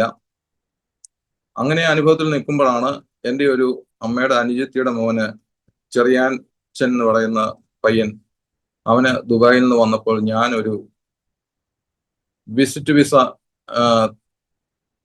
അഡ്ജസ്റ്റ് ചെയ്ത് തരാമോ എന്ന് അദ്ദേഹത്തോട് ചോദിച്ചനുസരിച്ച് അദ്ദേഹം എനിക്കൊരു വിസ എടുത്തു തന്നു. അദ്ദേഹം എന്നോട് പറഞ്ഞ, അച്ഛാ, ഞാനൊരു സ്റ്റുഡിയോ ഫ്ലാറ്റിലാണ് താമസിക്കുന്നത്, സൗകര്യങ്ങളൊക്കെ വളരെ പരിമിതമാണ്, അച്ഛൻ അഡ്ജസ്റ്റ് ചെയ്യാൻ പറ്റുമെന്ന്. ഞാൻ പറഞ്ഞു, കുഴപ്പമില്ല മോനെ, ഞാൻ അഡ്ജസ്റ്റ് ചെയ്തോളാം. അങ്ങനെ ഞാൻ ദുബായിൽ പോയി. ഒരു 2 മാസം ജോലിയൊന്നും ലഭിച്ചില്ല. തിരിച്ചു വരേണ്ട വിസയുടെ കാലാവധി കഴിഞ്ഞു. അങ്ങനെ നിൽക്കുമ്പോഴാണ് ജബലലി ഫ്രീ സോണിൽ ഒരു സാമാന്യം ഭേദപ്പെട്ട ജോലി അക്കൗണ്ടന്റായിട്ട് ലഭിക്കാനിടയായി. അതിനുശേഷം ഒരു 3 മാസക്കാലം കഴിഞ്ഞപ്പോഴാണ് ഞാൻ ജെസ്സിയെ ദുബായിൽ കൊണ്ടുവരുന്നതും. മിറക്കിൾ എന്ന് പറയട്ടെ, ജെസ്സി അവിടെ വന്നു, MOH എഴുതി പാസ്സായി, DHA എഴുതി പാസ്സായി. അവിടെ ഒരു വർഷക്കാലം ഷാർജയിൽ ഒരു പ്രൈവറ്റ് ഹോസ്പിറ്റലിൽ ജോലി ചെയ്തു.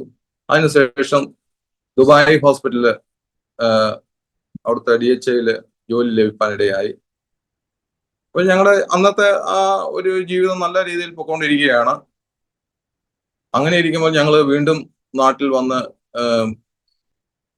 സാമ്പത്തിക മാന്ദ്യമൊക്കെ ആയ സമയങ്ങളിൽ എൻ്റെ ജോലി നഷ്ടപ്പെടുവാനിടയായി. പിന്നെ ജെസ്സിയുടെ ജോലിയിലാണ് മുന്നോട്ട് പോയിക്കൊണ്ടിരുന്നത്.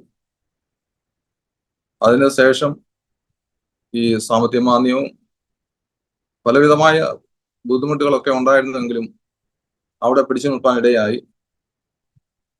അങ്ങനെയാണ് 2019 ജെസ്സിയുടെ ഫാദർ രോഗിയായി മരണപ്പെടുവാനിടയായി. അദ്ദേഹത്തിന്റെ അടക്കത്തിന് വന്ന് ഞങ്ങൾ അടക്കം കഴിഞ്ഞ് ദുബായിൽ മടങ്ങി എത്തിയപ്പോഴത്തേന് ഈ COVID-19 വ്യാപനം കൂടി, എയർപോർട്ടുകളൊക്കെ റെസ്ട്രിക്ഷനായി അടയ്ക്കുന്ന അനുഭവം. ഞങ്ങൾ എനിവേ ദുബായിൽ മടങ്ങിയെത്തി. ജെസ്സിക്ക് അപ്പോൾ കോവിഡ് അതിന്റെ ആദ്യമേ എടുത്തു പറയട്ടെ, ദുബായിലെ ഫസ്റ്റ് കോവിഡ് പേഷ്യന്റിനെ നോക്കിയ ഒരു വ്യക്തിയാണ് ജെസ്സി. ഐസൊലേഷൻ വാർഡ് ആദ്യമായിട്ട് തുടങ്ങിയപ്പോൾ ജെസ്സിയെ അവിടെ ഡ്യൂട്ടിക്ക് ഇട്ടു. അങ്ങനെ ഇവള് ജോലി ചെയ്ത ഹോസ്പിറ്റലില് പിന്നെ വാർഡുകൾ ഇങ്ങനെ വിപുലപ്പെടുത്തിക്കൊണ്ടിരുന്ന അവസാനം ആ ഹോസ്പിറ്റലിൽ മൊത്തമായിട്ട് രോഗികളെയും കൊണ്ട് നിറഞ്ഞു. ആ സമയത്തെല്ലാം ജെസ്സി കോവിഡ് ഡ്യൂട്ടി ചെയ്യുന്നുണ്ട്. അന്നത്തെ ഡ്യൂട്ടിക്ക് പോകുന്നതും വരുന്നതും ഒക്കെ വളരെ ശ്രമകരമായ കാര്യമാണ്. കാരണം ഡ്യൂട്ടിക്ക് പോകണമെന്നുണ്ടെങ്കിൽ തന്നെയും പോലീസിൽ നിന്ന് നമ്മൾ ക്ലിയറൻസ് വാങ്ങിക്കണം, എന്തിനു പോകുന്നു. അപ്പൊ നേഴ്സിന് ഡ്യൂട്ടി വിടാനാന്നുള്ളത് പറയുമ്പോൾ അവർ പെർമിഷൻ തരും, കൊണ്ടുവിടുമ്പോൾ ജെസ്സി നേഴ്സിംഗ് യൂണിഫോമിലായതുകൊണ്ട് പോലീസൊന്നും തടയത്തില്ല, ക്വസ്റ്റ്യൻ ചെയ്യത്തില്ല. പക്ഷെ ജെസ്സിയെ ഡ്യൂട്ടി വിട്ടിട്ട് മടങ്ങി വരുമ്പോൾ പകലായാലും രാത്രിയിലായാലും എനിക്ക് ബുദ്ധിമുട്ടാണ്. കാരണം തിരിച്ചു വരുമ്പോൾ ഞാൻ യൂണിഫോമിലൊന്നും അല്ലല്ലോ. പോലീസിന്റെ പെർമിഷൻ നമ്മൾ മൊബൈലിൽ കാണിച്ചാലും ഇംഗ്ലീഷിലായതുകൊണ്ട് പലർക്കും അറബി അല്ലാത്തത് കൊണ്ട് അവരെന്നെ തടഞ്ഞ് അവിടെ വെയിറ്റ് ചെയ്യാൻ പറയും, സൈഡിൽ മാറ്റി നിർത്തും. അങ്ങനെയൊക്കെ അന്നത്തെ ഡ്യൂട്ടിയെ കുറിച്ച് ഓർക്കുമ്പോഴൊക്കെ, അന്നത്തെ ജീവിതത്തെ കുറിച്ച് ഓർക്കുമ്പോൾ വളരെ ഭയപ്പെടുത്തുന്ന അനുഭവങ്ങളായിരുന്നു ദുബായിലും ഷാർജയിലും അനുഭവങ്ങൾ. അതിനിടയ്ക്ക് പറയട്ടെ, 2018 തോന്നുന്നു, ഞാനത് പറയാൻ വിട്ടുപോയി, ജെസ്സിക്ക് ഡ്യൂട്ടി ചെയ്യാൻ പറ്റാത്ത പോലെ ഈ നെക്കിന്റെ സെർവിക്കൽ ഡിസ്ക് കൊലാപ്സ് ആയിട്ട് അതിന്റെ സർജറി ചെയ്യേണ്ടി വന്നു. സാധാരണ ന്യൂറോ സർജറി ഒക്കെ എന്ന് പറയുമ്പോൾ നമുക്കൊരു ഭയമാണ്. എനിവേ ഒരു മലയാളി ഡോക്ടർ അവിടെ ഒരു പ്രൈവറ്റ് ഹോസ്പിറ്റലിൽ ഷാർജയിൽ വന്നു. ഞങ്ങൾ അദ്ദേഹത്തെ മീറ്റ് ചെയ്തപ്പോൾ അദ്ദേഹം നമുക്കൊരു കോൺഫിഡൻസ് തന്നു. അങ്ങനെ അദ്ദേഹം ജെസ്സിയുടെ ന്യൂറോ സർജറി ചെയ്ത്, ആ സമയത്തൊക്കെ വളരെ ജെസ്സിയുടെ കൂടെ ജോലി ചെയ്യുന്നവരൊക്കെ വീട്ടിൽ വന്ന് ജെസ്സിയെ ഹെൽപ്പ് ചെയ്യുകയും സഹായിക്കുകയും ഒക്കെ ചെയ്തിട്ടുണ്ട്. അവരെയൊക്കെ നന്ദിയോടെ ഓർക്കുന്നു. അതിനുശേഷമാണ് ഈ കോവിഡിന്റെ ബുദ്ധിമുട്ട് വരുന്നത്. ഞങ്ങൾ അന്നേരം പിന്നി പാസ്റ്റർ ഇടയ്ക്ക് ഷാർജയിൽ വന്നിരുന്നല്ലോ, അത് ഏത് വർഷമാണ് ഞാൻ ഓർക്കുന്നില്ല. 2007 ലാസ്റ്റ് ആണ് ഷാർജ ഷാരോണിലാണ് അന്ന് ആരാധിച്ചുകൊണ്ടിരുന്നത്. 2007 ലാസ്റ്റ്, 2008 ആരംഭത്തിലാണ് അന്ന് ഞാൻ അവിടെ ദുബൈയിൽ ആ പ്രാവശ്യം വരുന്നത്. അതെ. അപ്പൊ ഞങ്ങൾ ആ സഭയിൽ ആരാധിച്ചുകൊണ്ടിരിക്കുകയാണ്. 2008 തൊട്ടാണ് ആ സഭയിൽ ആരാധിക്കുന്നത്. ഈ കോവിഡിന്റെ പ്രശ്നങ്ങളൊക്കെ ആയി കഴിഞ്ഞപ്പോഴത്തേന് 2020 വേണ്ടുന്ന പ്രിക്കോഷൻസ് ഒക്കെ ഞങ്ങൾ എടുത്തു. കുഴപ്പങ്ങളൊന്നും ഇല്ലാതെ ഒരു വർഷം കടന്നുപോയി. 2021 ആയപ്പോൾ സെക്കൻഡ് വേവ് ആയി. അപ്പോഴത്തേക്ക് വാക്സിൻ ഒക്കെ കൊടുക്കാൻ തുടങ്ങി. അപ്പം ജെസ്സിയുടെ ഹോസ്പിറ്റലിൽ കൊടുക്കുന്ന അമേരിക്കന്റെ വാക്സിനായ ഫൈസർ ആണ് കൊടുക്കുന്നത്. അപ്പം നമുക്ക് എന്തെങ്കിലും മെഡിക്കൽ റിയാക്ഷൻ ഉണ്ടെന്നുണ്ടെങ്കിൽ ആ ഫൈസർ തരത്തില്ല. എനിക്ക് എന്റെ ഫയലിനകത്ത് പെൻസിലിൻ എനിക്ക് പ്രശ്നമാണെന്നുള്ളത് എന്റെ മെഡിക്കൽ ഫയലിൽ ഉള്ളത് കൊണ്ട് അവർ എനിക്ക് തരത്തില്ല. ഞാൻ പിന്നെ എന്ത് ചെയ്തു, അന്നേരം ഷാർജയിലെല്ലാം ഇത് കൊടുക്കുന്നത് ചൈനയുടെ വാക്സിനാണ്. അപ്പൊ ഞങ്ങളുടെ പരിചയത്തിലുള്ള ഞങ്ങളുടെ ചർച്ചിലുള്ള ഒരു സഹോദരി അവിടെ ഒരു ക്ലിനിക്കിൽ ഡ്യൂട്ടി ചെയ്യുന്നുണ്ട്. അദ്ദേഹത്തിന്റെ ഇതനുസരിച്ച് ഞങ്ങളുടെ സഭയിലുള്ള ഒരു 8-10 പേര് ഒന്നിച്ചു പോയി അവിടുത്തെ വാക്സിൻ എടുത്തു. വാക്സിൻ എടുത്ത് ജെസ്സി പറയുന്നത് എനിക്ക് 24 hours കഴിഞ്ഞപ്പോൾ തൊട്ട് എനിക്ക് പനിക്കാൻ തുടങ്ങി എന്നുള്ളതാണ്. അങ്ങനെ ജനുവരി 28 ആയപ്പോഴത്തേക്ക് ഞാൻ കോവിഡ് ബാധിതനായി. അപ്പൊ കോവിഡ് ആണെന്നൊന്നും അറിയത്തില്ല. ശരീരം മൊത്തം ഭയങ്കര വേദന, എനിക്ക് നിൽക്കാനോ ഇരിക്കാനോ ഒന്നും വയ്യാത്തൊരു അവസ്ഥയാണ്. ഹോസ്പിറ്റലിൽ പോയി ജെസ്സി അത്യാവശ്യം പനിയുടെയൊക്കെ മരുന്നുകളൊക്കെ വാങ്ങിച്ചു തന്നു. അതുകൊണ്ടൊന്നും കുറയുന്നില്ല. അങ്ങനെ ജനുവരി 30 ആയപ്പോൾ നമ്മള് നഴ്സസും അവരുടെ ഫാമിലിയിലുള്ളവരൊക്കെ അവിടുത്തെ മെഡിക്കൽ ക്ലിനിക്കില്, ഗവൺമെന്റിന്റെ ക്ലിനിക്കിലാണ് പോയി ഡോക്ടേഴ്സിനെ കാണേണ്ടത്. ക്ലിനിക്കുകൾ എന്നൊക്കെ പറയുന്നത് ഇച്ചിരിയുടെ ഇന്റീരിയർ ഏരിയയിലായിരിക്കും. അപ്പൊ അവിടെ ഞങ്ങൾ പോയി എന്റെ കോവിഡ് ടെസ്റ്റ് ചെയ്തു. Result negative. എല്ലാ സിംറ്റവും ഉണ്ട്, കോവിഡിന്റെ എല്ലാ സിംറ്റവും എനിക്കുണ്ട്. പക്ഷെങ്കിൽ റിസൾട്ട് വരുമ്പോൾ നെഗറ്റീവ്. പിന്നെ ഫെബ്രുവരി 1 പോയി വീണ്ടും അതേ ക്ലിനിക്കിൽ തന്നെ വീണ്ടും ചെയ്തു. അപ്പോഴും റിസൾട്ട് നെഗറ്റീവ്. എക്സ്റേയില് അവിടെ എക്സ്റേ എടുത്തപ്പോൾ എനിക്ക് എക്സ്റേയില് ന്യൂമോണിയയുടെ സ്റ്റാർട്ടിങ് ഉണ്ട്, കോവിഡ് ന്യൂമോണിയയുടെ ഉണ്ട്. പക്ഷെ എനിക്ക് റിസൾട്ട് വരുന്നത് നെഗറ്റീവാണ്.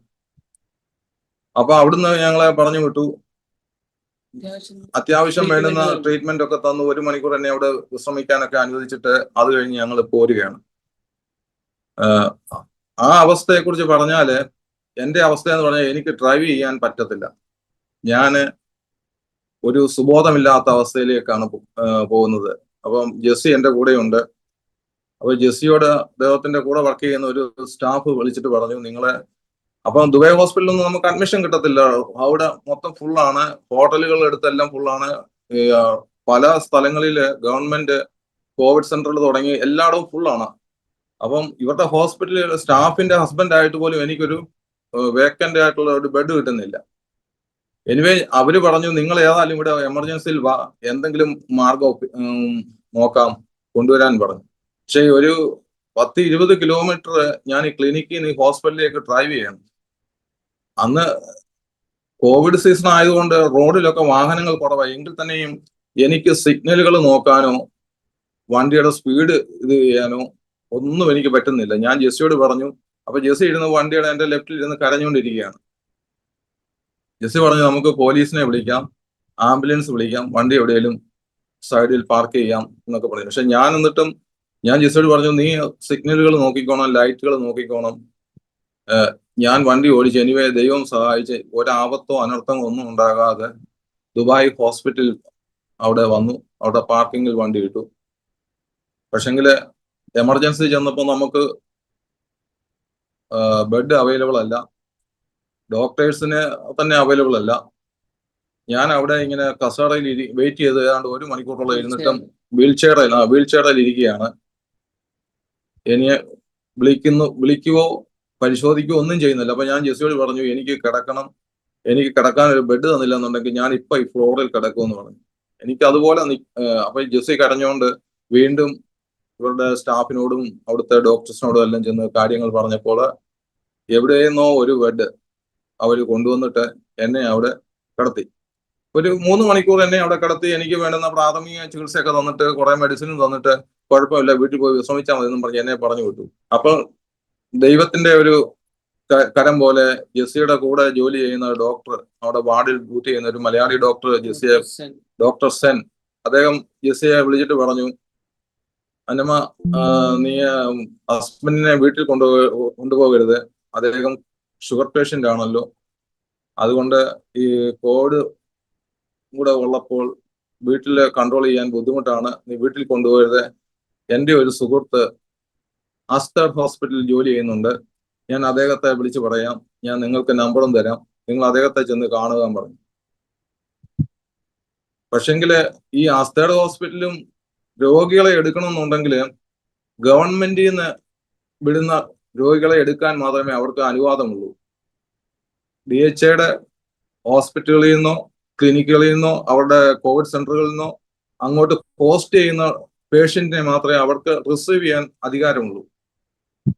ദൈവാധീനം എന്ന് പറയട്ടെ, എൻ്റെ കയ്യിൽ അപ്പം ഈ 2 കോവിഡ് ടെസ്റ്റ് നെഗറ്റീവ് എന്നുള്ള റിപ്പോർട്ട് ഉള്ളത് കൊണ്ട് എന്നെ അവിടെ പനി എന്നുള്ള രീതിയിൽ അഡ്മിറ്റ് ചെയ്തിട്ട് അവര് കോവിഡ് ടെസ്റ്റ് ചെയ്തപ്പം പോസിറ്റീവാ. അല്ല, അന്നേരം ചെയ്തില്ല.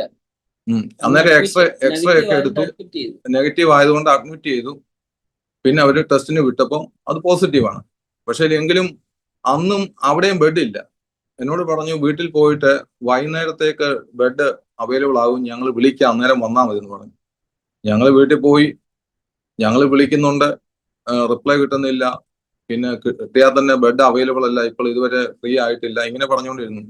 അന്ന് രാത്രി വെളുപ്പിനെ ഒരു 2 മണി ഒക്കെ ആയപ്പം എനിക്ക് തീരെ, ഞാൻ വളരെ മോശമായ കണ്ടീഷനിലായപ്പം ജെസ്സി കരഞ്ഞുകൊണ്ട്, ജെസ്സിയുടെ അമ്മാച്ചന്റെ മകൻ അവിടെയുണ്ട്, അവനും നേഴ്സാണ് ദുബൈ ഹോസ്പിറ്റലില്, അവനെ വിളിച്ചിട്ട് പറഞ്ഞു രായ്ച്ചാന്റെ കണ്ടീഷൻ വളരെ വേസ്റ്റ് ആണ്, നീ എത്രയും പെട്ടെന്ന് മാസ്റ്റർ ഹോസ്പിറ്റലിൽ ചെന്നിട്ട് എന്തെങ്കിലും അവിടുത്തെ നഴ്സിംഗ് സൂപ്രണ്ടിനെ കണ്ടിട്ട് എന്തെങ്കിലും വഴിയുണ്ടോ എന്ന് അന്വേഷിച്ച് ആംബുലൻസുമായി വന്ന് രായ്ച്ചാനെ കൊണ്ടുപോകണമെന്ന് പറഞ്ഞു.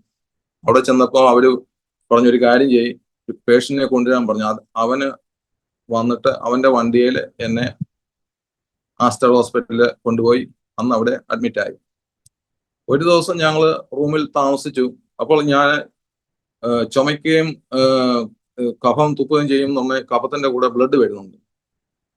പിന്നെ എൻ്റെ ഓക്സിജൻ ലെവൽ താഴാൻ തുടങ്ങി. അത് ചെന്നപ്പോഴൊക്കെ 97 ഒക്കെ ഉണ്ടായിരുന്നത് താണ്. അപ്പം ജെസ്സി ഡോക്ടേഴ്സിനെ വിളിച്ച് പറഞ്ഞു ഇങ്ങനെ ഓക്സിജൻ ലെവൽ താഴുന്നുണ്ട്. അങ്ങനെ ഡോക്ടേഴ്സ് വന്ന് എന്നെ പരിശോധിച്ചിട്ട് പെട്ടെന്ന് അവരെന്നെ ICUയിലോട്ട് മാറ്റുകയാണ്. ഈ ICUയിൽ മാറ്റുന്ന സമയത്ത് അപ്പം ഞാൻ പുറത്ത് നടക്കുന്നതും ലോകത്തിൽ നടക്കുന്നതും എല്ലാ കാര്യങ്ങളും TV-യിൽ കൂടെയും ന്യൂസിൽ കൂടെയും അറിയുന്ന വ്യക്തി ആയതുകൊണ്ട് എനിക്ക് കാര്യങ്ങൾ അറിയാവുന്നതുകൊണ്ട് ICUയിൽ നിന്ന് ഇനി ഒരു മടങ്ങി വരവില്ല എന്നുള്ള ഒരു ചിന്തയാണ് എന്നെ. അപ്പം ഞാൻ എൻ്റെ ജെസ്സിയുടെ അമ്മാച്ചന്റെ മോനോട് പറഞ്ഞു, അവന്റെ പേര് കൊച്ചുമോനെ ജെസ്സിയെ നോക്കിക്കോണം, കാരണം വേറെ ആരും ഇല്ലല്ലോ, ജെസ്സിയെ നോക്കിക്കോണം എന്ന് പറഞ്ഞാല് ഞാൻ മരിക്കും, നീ അവിടെ കാര്യങ്ങൾ ടേക്ക് കെയർ ചെയ്ത് അവളെ ഇത് ചെയ്തോണം എന്നുള്ള രീതിയിലാണ് ജെസ്സിയെ നോക്കിക്കോണം എന്ന് പറഞ്ഞിട്ട് എന്നെ ICUയിൽ കൊണ്ടുപോയി. അപ്പൊ ICUയിൽ കൊണ്ടുവന്നു കേട്ടപ്പോഴത്തേന്, അപ്പൊ എന്നെ ഞാൻ കോവിഡ് ഇതായിട്ട് ഹോസ്പിറ്റലിൽ ആയപ്പോൾ ഞങ്ങളുടെ ചർച്ച് അപ്പോഴത്തേന് ഉപവാസം പ്രഖ്യാപിച്ചു, പ്രാർത്ഥനയായി. അപ്പം ICUയിലോട്ട് മാറ്റുമെന്ന് പറഞ്ഞപ്പോഴും ചർച്ചയിൽ നിന്ന് ഞങ്ങളുടെ 1-2 സഹോദരന്മാര്, ബ്രദർ ഷൈജു, ബ്രദർ ജോർജ് കുട്ടിയെ, അതുപോലെ തന്നെ ജെസ്സിയുടെ ഒരു കസിനും ഹസ്ബൻഡ്, ഇവരെല്ലാം അജ്മാനിന്ന് ഇങ്ങനെ പലരും ഓടി വന്ന് അവിടെ കൊഴുനോക്ക് കാണാം. അപ്പൊ ഈ കോവിഡ് ആയതുകൊണ്ട് ആരെയും കയറ്റി കാണിക്കത്തില്ല. പിന്നെ ഈ പാസേജിൽ കൂടെ എന്നെ സ്ട്രക്ചറിൽ കൊണ്ടുപോകുന്ന സമയത്ത് അവര് എന്നെ കണ്ടു. അപ്പം അപ്പോഴത്തേക്ക് ഞാൻ ഏകദേശം അബോധാവസ്ഥയിലായി. പിന്നെ ICUയിൽ ചെന്നുള്ള കാര്യങ്ങളൊന്നും എനിക്ക് ഓർമ്മയില്ല. അന്ന് വൈകുന്നേരം, രാവിലെ എന്നെ ICUയിലാക്കി, വൈകുന്നേരം ഒരു 6 മണി 7 മണി ആയി കാണുമായിരിക്കും, ഡോക്ടേഴ്സ് തന്നെ ഇങ്ങനെ നമ്മളെ കൊട്ടി വിളിക്കും. മയക്കത്തിൽ നിന്ന് നമ്മളെ ഉണർത്തിയിട്ട് എന്നോട് പറഞ്ഞു വൈഫിനോട് സംസാരിക്കണമെന്ന് ചോദിച്ചു. അപ്പൊ എന്നെ പിടിച്ച് അവര് താങ്ങി എഴുന്നേൽപ്പിച്ചു. അപ്പൊ ഞാൻ ഇത്രയുമാണ് എൻ്റെ വൈഫിനോട് പറഞ്ഞത്, മോനെ എനിക്ക് വയ്യ. ഈ 2 വാക്ക് പറഞ്ഞ് ഞാൻ വീണ്ടും കിടന്നു. പിന്നെ എനിക്ക് ശബ്ദിക്കാനുള്ള ഇതില്ല. ഇതിന് ശേഷമുള്ള കാര്യങ്ങള് ഇനി ജെസ്സി പറയും. കാരണം ഞാൻ ICUയില് വെന്റിലേറ്ററിലായി കഴിഞ്ഞപ്പോൾ ഒരു 8 ദിവസം വെന്റിലേറ്ററിലായിരുന്നു. അപ്പം ഈ ലോകത്തിലെ യാതൊരു കാര്യങ്ങളും ഞാൻ അറിയുന്നില്ല. ആ അനുഭവങ്ങൾ ജെസ്സി ആയിരിക്കും പറയുന്നതായിരിക്കും ഒന്നുകൂടെ നല്ലത്. ഇനി പാസ്റ്റർ, ഇതിൻ്റെ അകത്തെല്ലാം ഒരു ദൈവപ്രവൃത്തി മനസ്സിലാകുന്നത്, ഒന്നാമത് രായ്ച്ചാനെ വീട്ടിൽ കൊണ്ടുപോയ റിസ്ക് ആണെന്നുള്ളത് ഞങ്ങളുടെ ഡോക്ടർ സെൻ എന്നോട് പറഞ്ഞു. അദ്ദേഹം അസ്റ്റർ ഹോസ്പിറ്റലിലെ ഡോക്ടർ ഷഫീഖിനെ, പൾമണോളജിസ്റ്റിന്റെ നമ്പർ എനിക്ക് വന്നിട്ട് വിളിക്കാൻ പറഞ്ഞു. ഞാൻ ഡയറക്റ്റ് ആ ഡോക്ടറെ വിളിക്കുമ്പോൾ ആ ഡോക്ടർ നെക്സ്റ്റ് ഡേ ആഫ്റ്റർനൂണിലേ ഉള്ളൂ OPD. അപ്പോൾ ഒരു ദിവസം പിന്നെയും വീട്ടിൽ വേസ്റ്റ് ആവുക. എനിക്ക് സെൽഫായിട്ട് അങ്ങോട്ട് ഒരു ആന്റിബയോട്ടിക് ഒക്കെ കൊടുക്കാനൊരു ധൈര്യമില്ല. കാരണം ഈ വാക്സിൻ എടുത്തിട്ട് വന്നതായതുകൊണ്ട് കോവിഡിന്റെ സിംറ്റം ഉണ്ട്, കോവിഡ് നെഗറ്റീവുമാണ്. അപ്പൊ നമ്മളായിട്ട് എന്തെങ്കിലും ചെയ്യാൻ പറ്റുമെന്നൊക്കെ പേടിയുണ്ട്. അവിടെ റൂൾസും ഒത്തിരി നമുക്ക് അത്ര അനുകൂലമല്ലല്ലോ. അതുകൊണ്ട് അസിത്രോമൈസിൻ ആണെങ്കിലും ഞാൻ വാങ്ങിച്ചെങ്കിലും കൊടുക്കാൻ എനിക്ക് ധൈര്യമില്ല. പക്ഷേ ഈ ക്ലിനിക്കിൽ ചെന്നപ്പോൾ അവർ അസിത്രോമൈസിൻ കൊടുത്തുകൊണ്ട് രാഴ്ചാൻ അത് കൊടുത്ത് സ്റ്റാർട്ട് ചെയ്തു. പക്ഷേ ന്യൂമോണിയ വൺസ് വന്നു കഴിഞ്ഞാൽ ഇത് കൂടിക്കൊണ്ടേ ഇരിക്കുവാണല്ലോ. ICU ചെന്ന് കഴിയുമ്പം രാജാൻ പറഞ്ഞപ്പം വിട്ടുപോയത് ഈ കോവിഡ് 2 പ്രാവശ്യം നെഗറ്റീവായ ഇത്ര മണിക്കൂർ കഴിഞ്ഞിട്ട് പിന്നെ ചെയ്യത്തുള്ളൂ. അപ്പൊ അന്ന് അവർ ചെയ്യുന്നില്ല. രാജാനെ ICUലോട്ട് ഷിഫ്റ്റ് ചെയ്തേ പറ്റത്തുള്ളൂ. അവിടെയുള്ള ആർമകളൊക്കെ വന്ന് നേഴ്സസ് വല്ലതുമായിട്ട് നോക്കുമ്പോൾ ABG ബ്ലഡ് ഗ്യാസ് ഒക്കെ ചെയ്യുമ്പോൾ ഓക്സിജൻ ലെവലിലെ മൊത്തത്തിൽ ബ്ലഡിലെ എല്ലാം കുറവാണ്. ആളിന് അവര് ഓക്സിജൻ CPAP പോലത്തെ മെഷീനൊക്കെ ഉണ്ടെന്ന് വെച്ച് നോക്കിയിട്ടൊന്നും അത്ര ഇമ്പ്രൂവ് ആകുന്നില്ല. അപ്പം ഉച്ചയ്ക്ക് ഒരു SpO2 95, 96 ഉള്ള ആളിന് സന്ധ്യ ആയപ്പോൾ ഞാനിങ്ങനെ ശ്രദ്ധിക്കുന്നുണ്ട്, പനി കൂടിയിട്ടാണോ എന്ന്. ഞാനൊരു നേഴ്സായിട്ടും ചിലപ്പോൾ നമുക്ക് റെക്കഗ്നൈസ് ചെയ്യാൻ പറ്റത്തില്ല, നമ്മുടെ ഓൺ ആൾക്കാർക്ക് വരുമ്പോൾ ഞാൻ ചിന്തിക്കും എത്ര പെട്ടെന്ന് സിക്കാവോ, ചെവിയൊക്കെ കറുത്തിരിക്കുന്നുണ്ട്. പക്ഷെ എനിക്ക് അങ്ങോട്ട് നേഴ്സസിനെ അങ്ങനെ അങ്ങ് ബോധർ ചെയ്യാൻ അവർ ഭയങ്കര ബിസിയാണ്. എല്ലാ വാർഡുകളിലും എല്ലായിടത്തും നേഴ്സ് ഷോർട്ടേജ് ഭയങ്കര പ്രശ്നമാണ്. ഞാൻ വെയിറ്റ് ചെയ്ത് ഈ പിള്ളേർ വെയിറ്റേഴ്സൻസ് എടുക്കാൻ വരുമല്ലോ ഇച്ചിരി കഴിയുമ്പോൾ. അവർ വന്ന് എടുത്തപ്പം നോക്കുമ്പം ഓക്സിജൻ ലെവല് ഉച്ചയ്ക്ക് തന്നെ 90. അപ്പൊ ഞാൻ ആ പിള്ളേരോട് പറയുന്നുണ്ട്, ഈ ഉച്ചയ്ക്ക് 95 ഉള്ള ആളിന് പെട്ടെന്ന് 90 ആണെങ്കിൽ അത് ഓക്കെ അല്ലല്ലോ, അത്ര സാറ്റിസ്ഫാക്ടറി അല്ലല്ലോ എന്ന്. കാരണം ഈ കുഞ്ഞുങ്ങൾ ബിസി കാരണം കൊണ്ട് അവർ അത് അത്ര അങ്ങോട്ട് സീരിയസ് ആയിട്ട് എടുക്കത്തില്ല. ഒത്തിരി വിഷയം അവർക്ക് ചെയ്യാനില്ല. അത് കഴിഞ്ഞ് എനിക്കത് ഇച്ചിരി ബോധേഡായപ്പോൾ അവർ പിന്നെയും ചെക്ക് ചെയ്തപ്പോൾ താന്നുകൊണ്ടിരിക്കുകയാണ് 88, 87. പിന്നെ അങ്ങ് 78 പിക്കപ്പ് ആവത്തേ ഇല്ല. അപ്പൊ ഞാൻ തന്നെ ഈ പൾമോളജി ഡോക്ടറെ വീട്ടിൽ വിളിച്ചു. അദ്ദേഹം ഡ്യൂട്ടിയിലില്ലല്ലോ. അദ്ദേഹം വിളിച്ച് പറഞ്ഞേച്ച് ICU ബെഡ് ഷിഫ്റ്റ് ചെയ്യണമെങ്കിൽ കോവിഡ് ICUവിലെ ഒരൊറ്റ ബെഡ് മാത്രം വേക്കൻ്റ് ഉള്ളൂ. പക്ഷെ അത് കോവിഡ് റിപ്പോർട്ട് പോസിറ്റീവ് ആണെങ്കിൽ മാത്രമേ അവിടെ വിടാൻ പറ്റത്തുള്ളൂ. അങ്ങനെ പിന്നെ ഇവർ ഈ സമയത്ത് ബ്ലഡ് എല്ലാം ചെയ്യുമ്പോൾ കോവിഡിന് ടെസ്റ്റും ചെയ്ത് ആ സമയത്തെ റിപ്പോർട്ട് വന്നപ്പോൾ പോസിറ്റീവാണ്.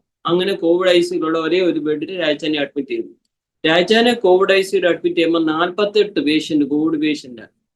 അപ്പം ഇമാജിൻ ചെയ്യാൻ പറ്റും അവിടുത്തെ ഡോക്ടേഴ്സിന്റെ നേഴ്സസിന്റെ സിറ്റുവേഷൻ. എല്ലാ പേഷ്യൻസും വെന്റിലേറ്റർ പേഷ്യന്റ്. അന്ന് അസ്തർ ഹോസ്പിറ്റലിലെ നാട്ടിൽ നിന്ന് അസ്തർ ടീമിനെ കൊണ്ടുവന്നു, ഡോക്ടേഴ്സ്, നേഴ്സസ്. അവർ നല്ല ടീമായിരുന്നു. ഞങ്ങളുടെ ഹോസ്പിറ്റലിൽ അഡ്മിറ്റ് ആയിരുന്നെങ്കിൽ എനിക്ക് എൻ്റെ ഹോസ്പിറ്റലായതുകൊണ്ട് കുറെ ഇൻഫർമേഷൻ കിട്ടുമെന്നല്ലാതെ ഒരു പക്ഷെങ്കിൽ രാഴ്ചന് ദൈവത്തിന്റെ കൃപ മറന്നിട്ടല്ലേ ഞാൻ പറയുന്നത്, ഇത്രയും കെയർ കിട്ടത്തില്ല. കാരണം ഞങ്ങളുടെ ഹോസ്പിറ്റലിൽ എന്നെ പോലുള്ള പല നേഴ്സസുമാണ്, പല ഡോക്ടേഴ്സ്. ഞാനൊരു പീഡിയാട്രിക് നേഴ്സാണ്. ഇപ്പം ഗൈനി ഡോക്ടേഴ്സ്, റൊമാറ്റോളജി OPD ചെയ്യുന്ന ഡോക്ടേഴ്സ്, ഇവരൊക്കെയാണ് അന്ന് ഈ കോവിഡ് പേഷ്യൻസിനെ മാനേജ് ചെയ്യുന്നത്. അവർ നേഴ്സുമാരും.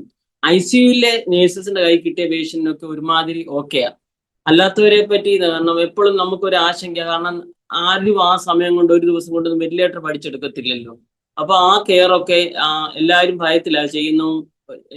ഒരു നേഴ്സ് വല്ലതും നമ്മുടെ കൂടെ കാണും അറിയാവുന്ന, ബാക്കിയല്ല ഈ അറിയാൻ വയ്യാത്ത എന്നെ പോലുള്ളവരാണ്. അപ്പൊ അന്ന് കിട്ടുന്ന രോഗികളുടെ എല്ലാം തന്നെ കെയറും അത്ര ഓക്കെ അല്ല. പലരും കെയർ ആവശ്യം കിട്ടാതെ മാറ്റപ്പെടേണ്ട അവസ്ഥ വന്നു. കാരണം എല്ലാവരും ഹെൽപ്ലെസ് ആണ്, എല്ലായിടവും ഫുള്ളാണ്. ഇനഫ് ഡോക്ടേഴ്സ് ഇല്ല, നേഴ്സസ് ഒരു സൈഡിൽ കൂടെ സിക്കാവുന്നു, ഡോക്ടേഴ്സ് സിക്കാവുന്നു, കുറെ പേര് ക്വാറന്റൈൻ പോകുന്നു. അങ്ങനെ ഒത്തിരിയും പ്രോബ്ലം എല്ലായിടത്തും ഫേസ് ചെയ്തുകൊണ്ടിരിക്കുകയാണ്.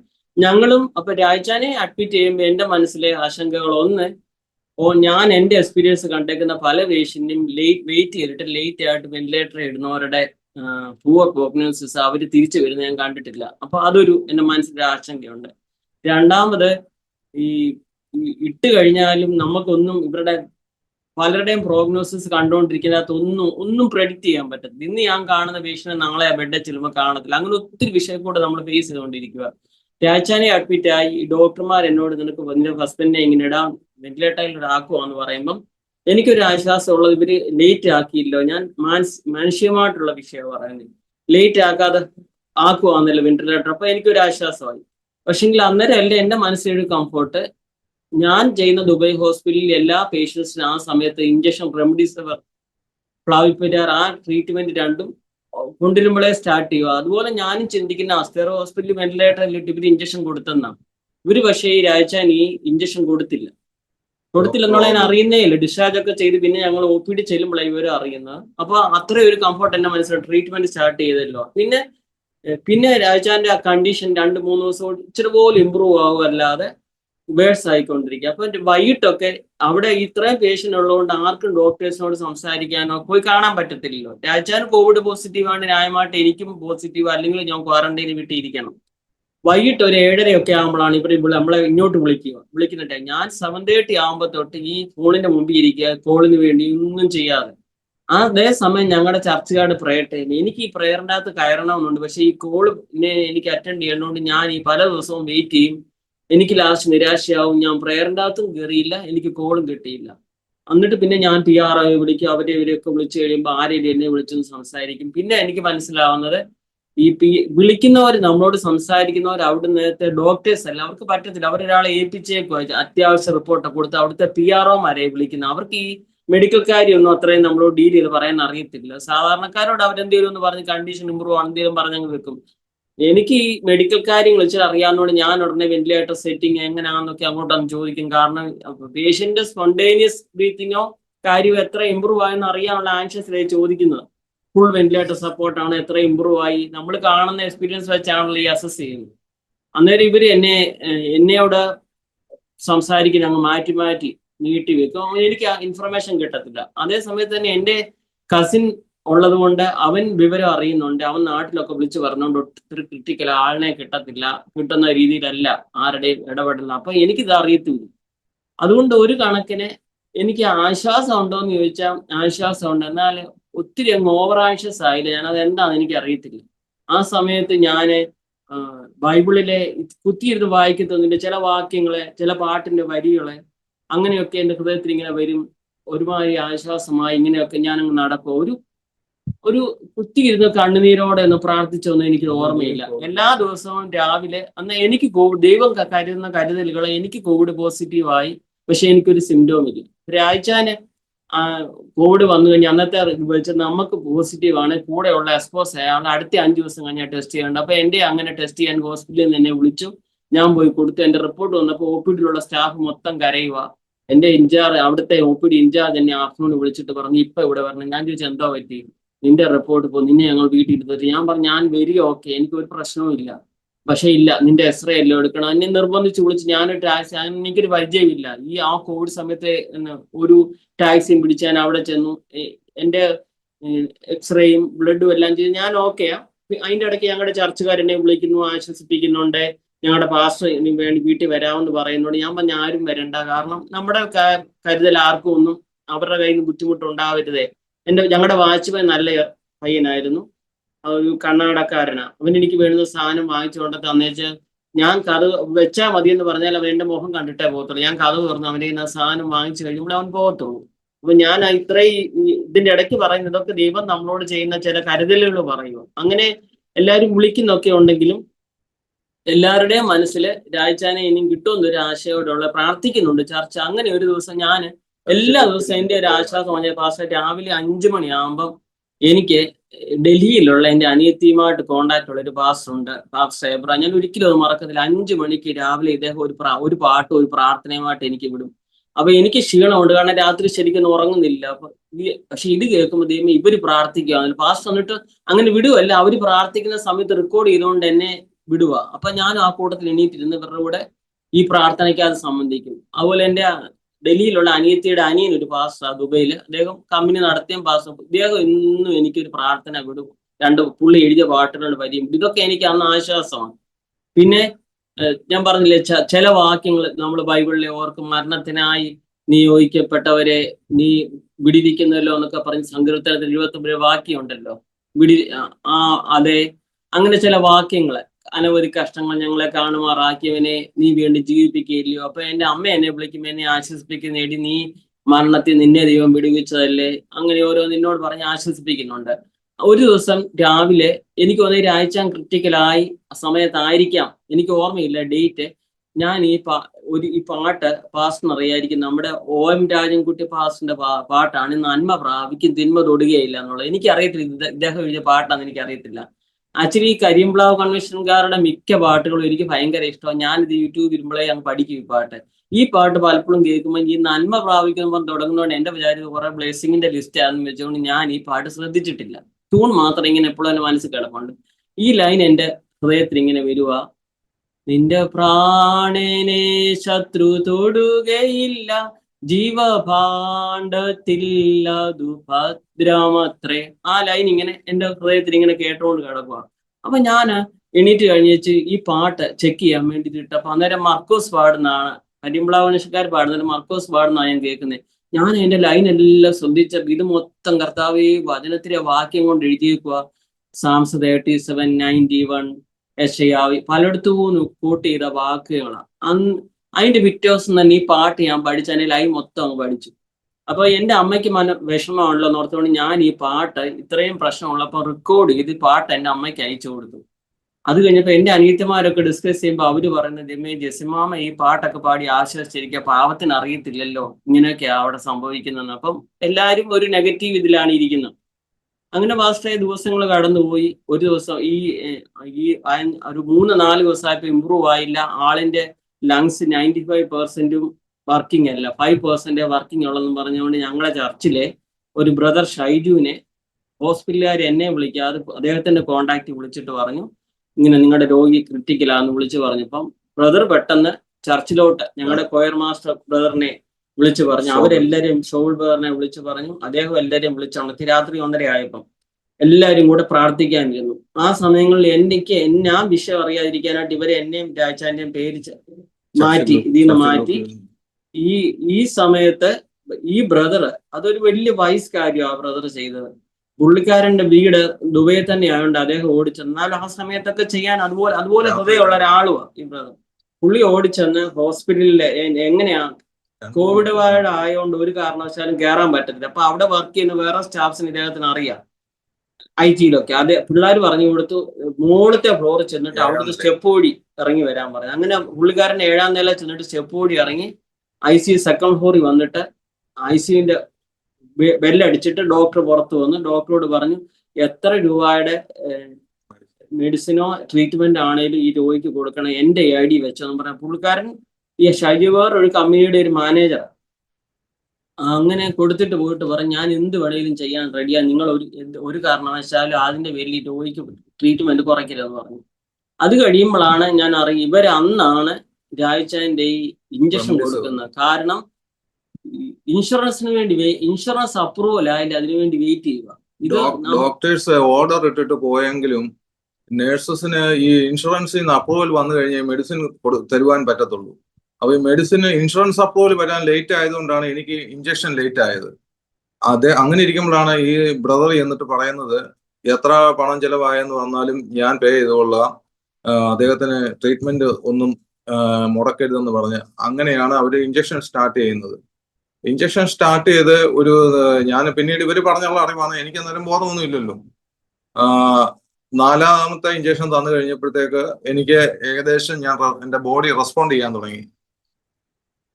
അങ്ങനെ ഈ സമയത്ത് ചർച്ചില് 24 hours ഉപവാസവും പ്രാർത്ഥനയും നടന്നുകൊണ്ടിരിക്കുകയാണ്.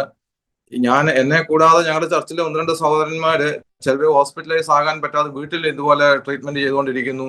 പലരും എന്നോടൊപ്പം വാക്സിൻ എടുത്ത പലരും രോഗികളായി തീർന്ന് വീട്ടിൽ വിശ്രമിക്കുന്നു. അപ്പം അന്നെല്ലാം മീറ്റിംഗ് നടക്കുന്നതെല്ലാം സൂം മീറ്റിംഗിൽ കൂടെയാണ് എല്ലാ കാര്യങ്ങളും നടക്കുന്നത്. അപ്പൊ ഞങ്ങളുടെ പാസ്റ്റേഴ്സ്, എന്നെ അറിയുന്ന ഞങ്ങളുടെ സൗദിയിലെ സുഹൃത്തുക്കളെ, എൻ്റെ ബന്ധുക്കളെ, US-ലും UK-ലും കാനഡയിലും ലോകത്തിന്റെ വിവിധ ഭാഗങ്ങളിൽ ഞങ്ങളെ ഈ പ്രാർത്ഥന റിക്വസ്റ്റ് പോയി. അപ്പം ഞാൻ അറിയാത്തവരും എനിക്ക് വേണ്ടി പ്രാർത്ഥിച്ചുകൊണ്ടിരിക്കുകയാണ്. ഞാനിതൊന്നും അറിയുന്നില്ല. എനിവേ അങ്ങനെ വെന്റിലേറ്ററിലായി 8ാം പക്കം, അതായത് 2021 ഫെബ്രുവരി 13 എനിക്ക് എൻ്റെ ബോഡി എന്നെ വെന്റിലേറ്ററിൽ നിന്ന് റിമൂവ് ചെയ്തു.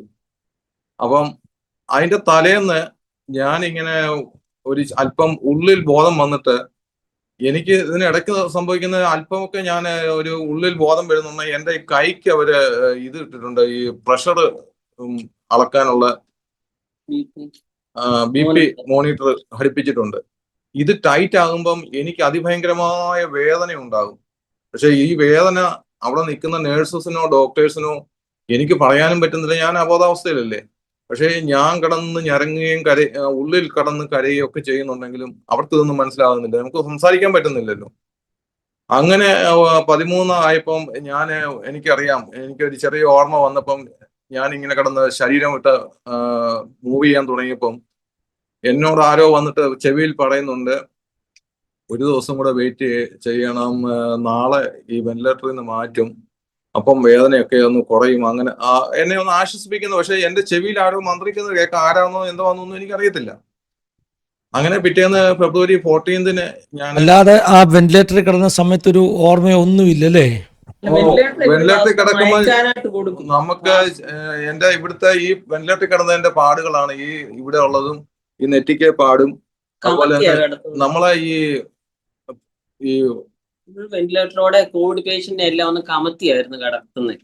അതായിരുന്നു ഒരു വലിയ ട്രീറ്റ്മെന്റിന്റെ അവര് കമത്തി കിടത്തും, പിന്നെ അത് തിരിച്ചു കിടത്തും. 18 18 മണിക്കൂർ കമത്തി കിടക്കും. അപ്പൊ ഈ നമ്മുടെ ബോഡി എവിടെയെങ്കിലും ടച്ച് ആയതുകൊണ്ടായിരിക്കും എന്റെ ഇവിടെയൊക്കെ ഈ പാട് വന്ന് തഴമ്പ് വന്നു. ഇത്രയും വെയിറ്റ് ഉള്ള പ്രഷർ കൊണ്ട്.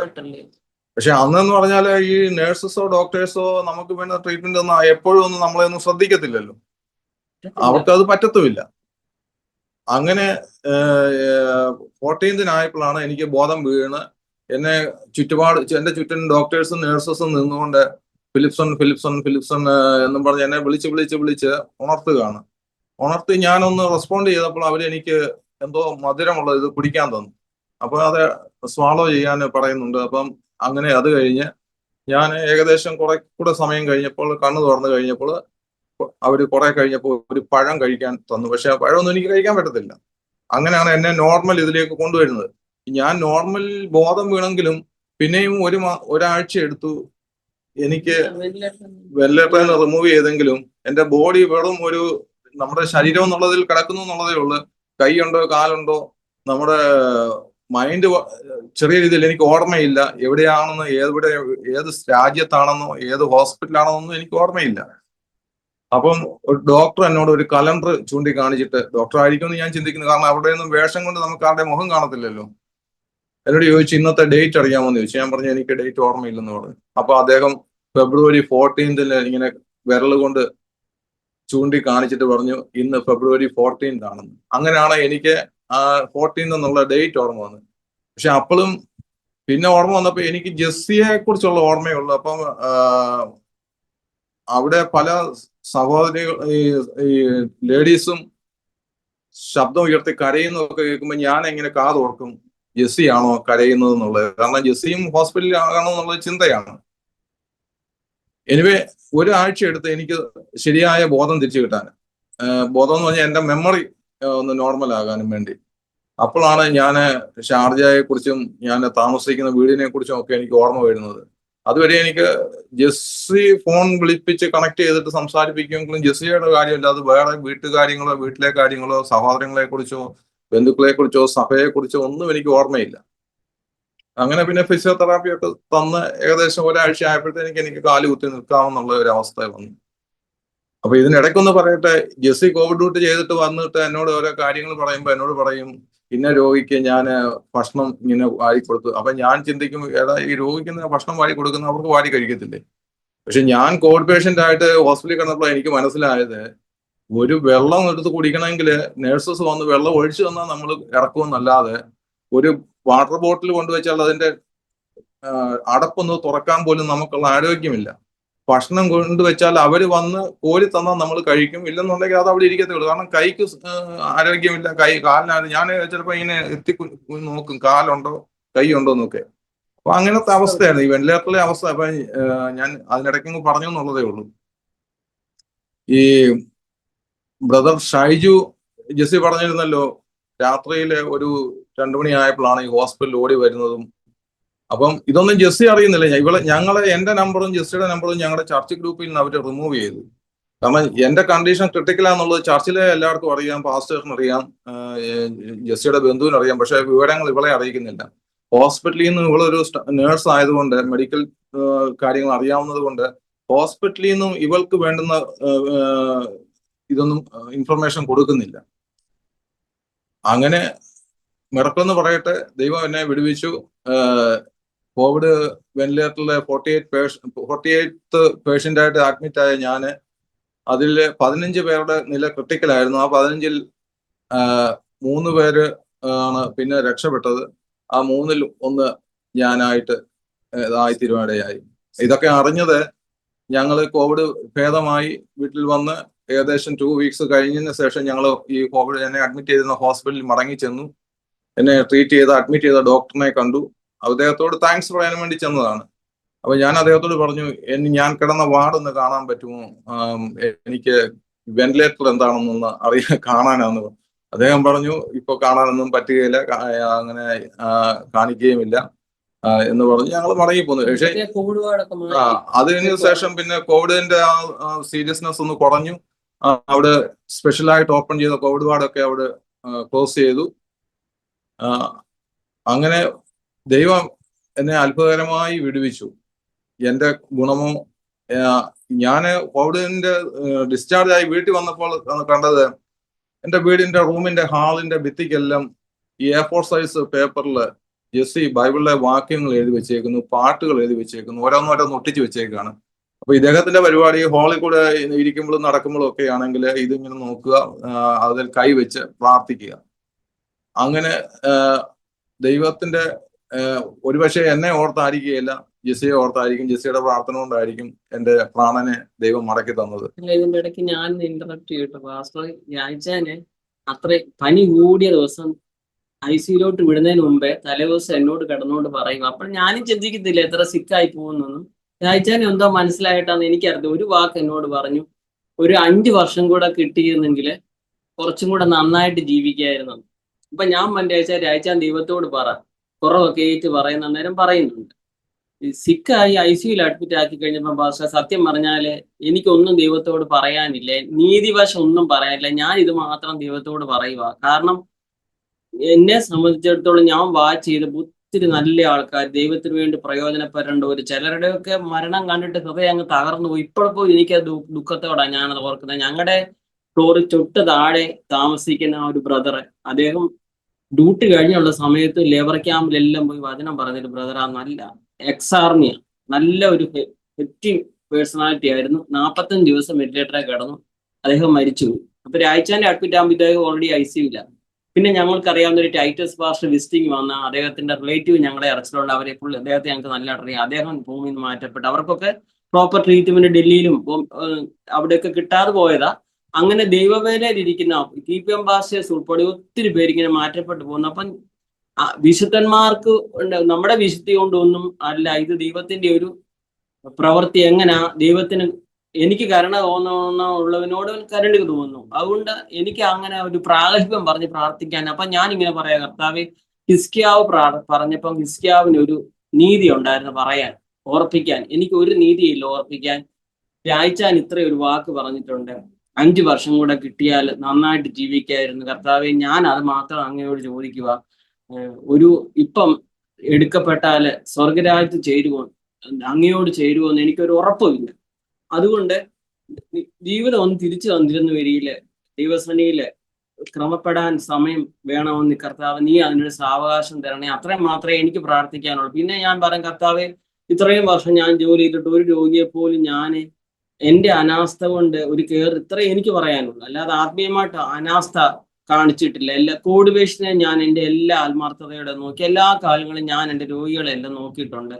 അല്ലാതെ എനിക്കൊന്നും പറയാനില്ല. ഞങ്ങൾ ദൈവവേലയ്ക്ക് വേണ്ടി അങ്ങനെയൊന്നും പ്രയോജനപ്പെടുന്ന ഒരു ജീവിതങ്ങളുമല്ല. അപ്പൊ എൻ്റെ സൈഡിൽ നിന്ന് എനിക്ക് ദൈവത്തോടെ ഒരു നീതി പറഞ്ഞ് പ്രാർത്ഥിക്കാനൊന്നുമില്ല.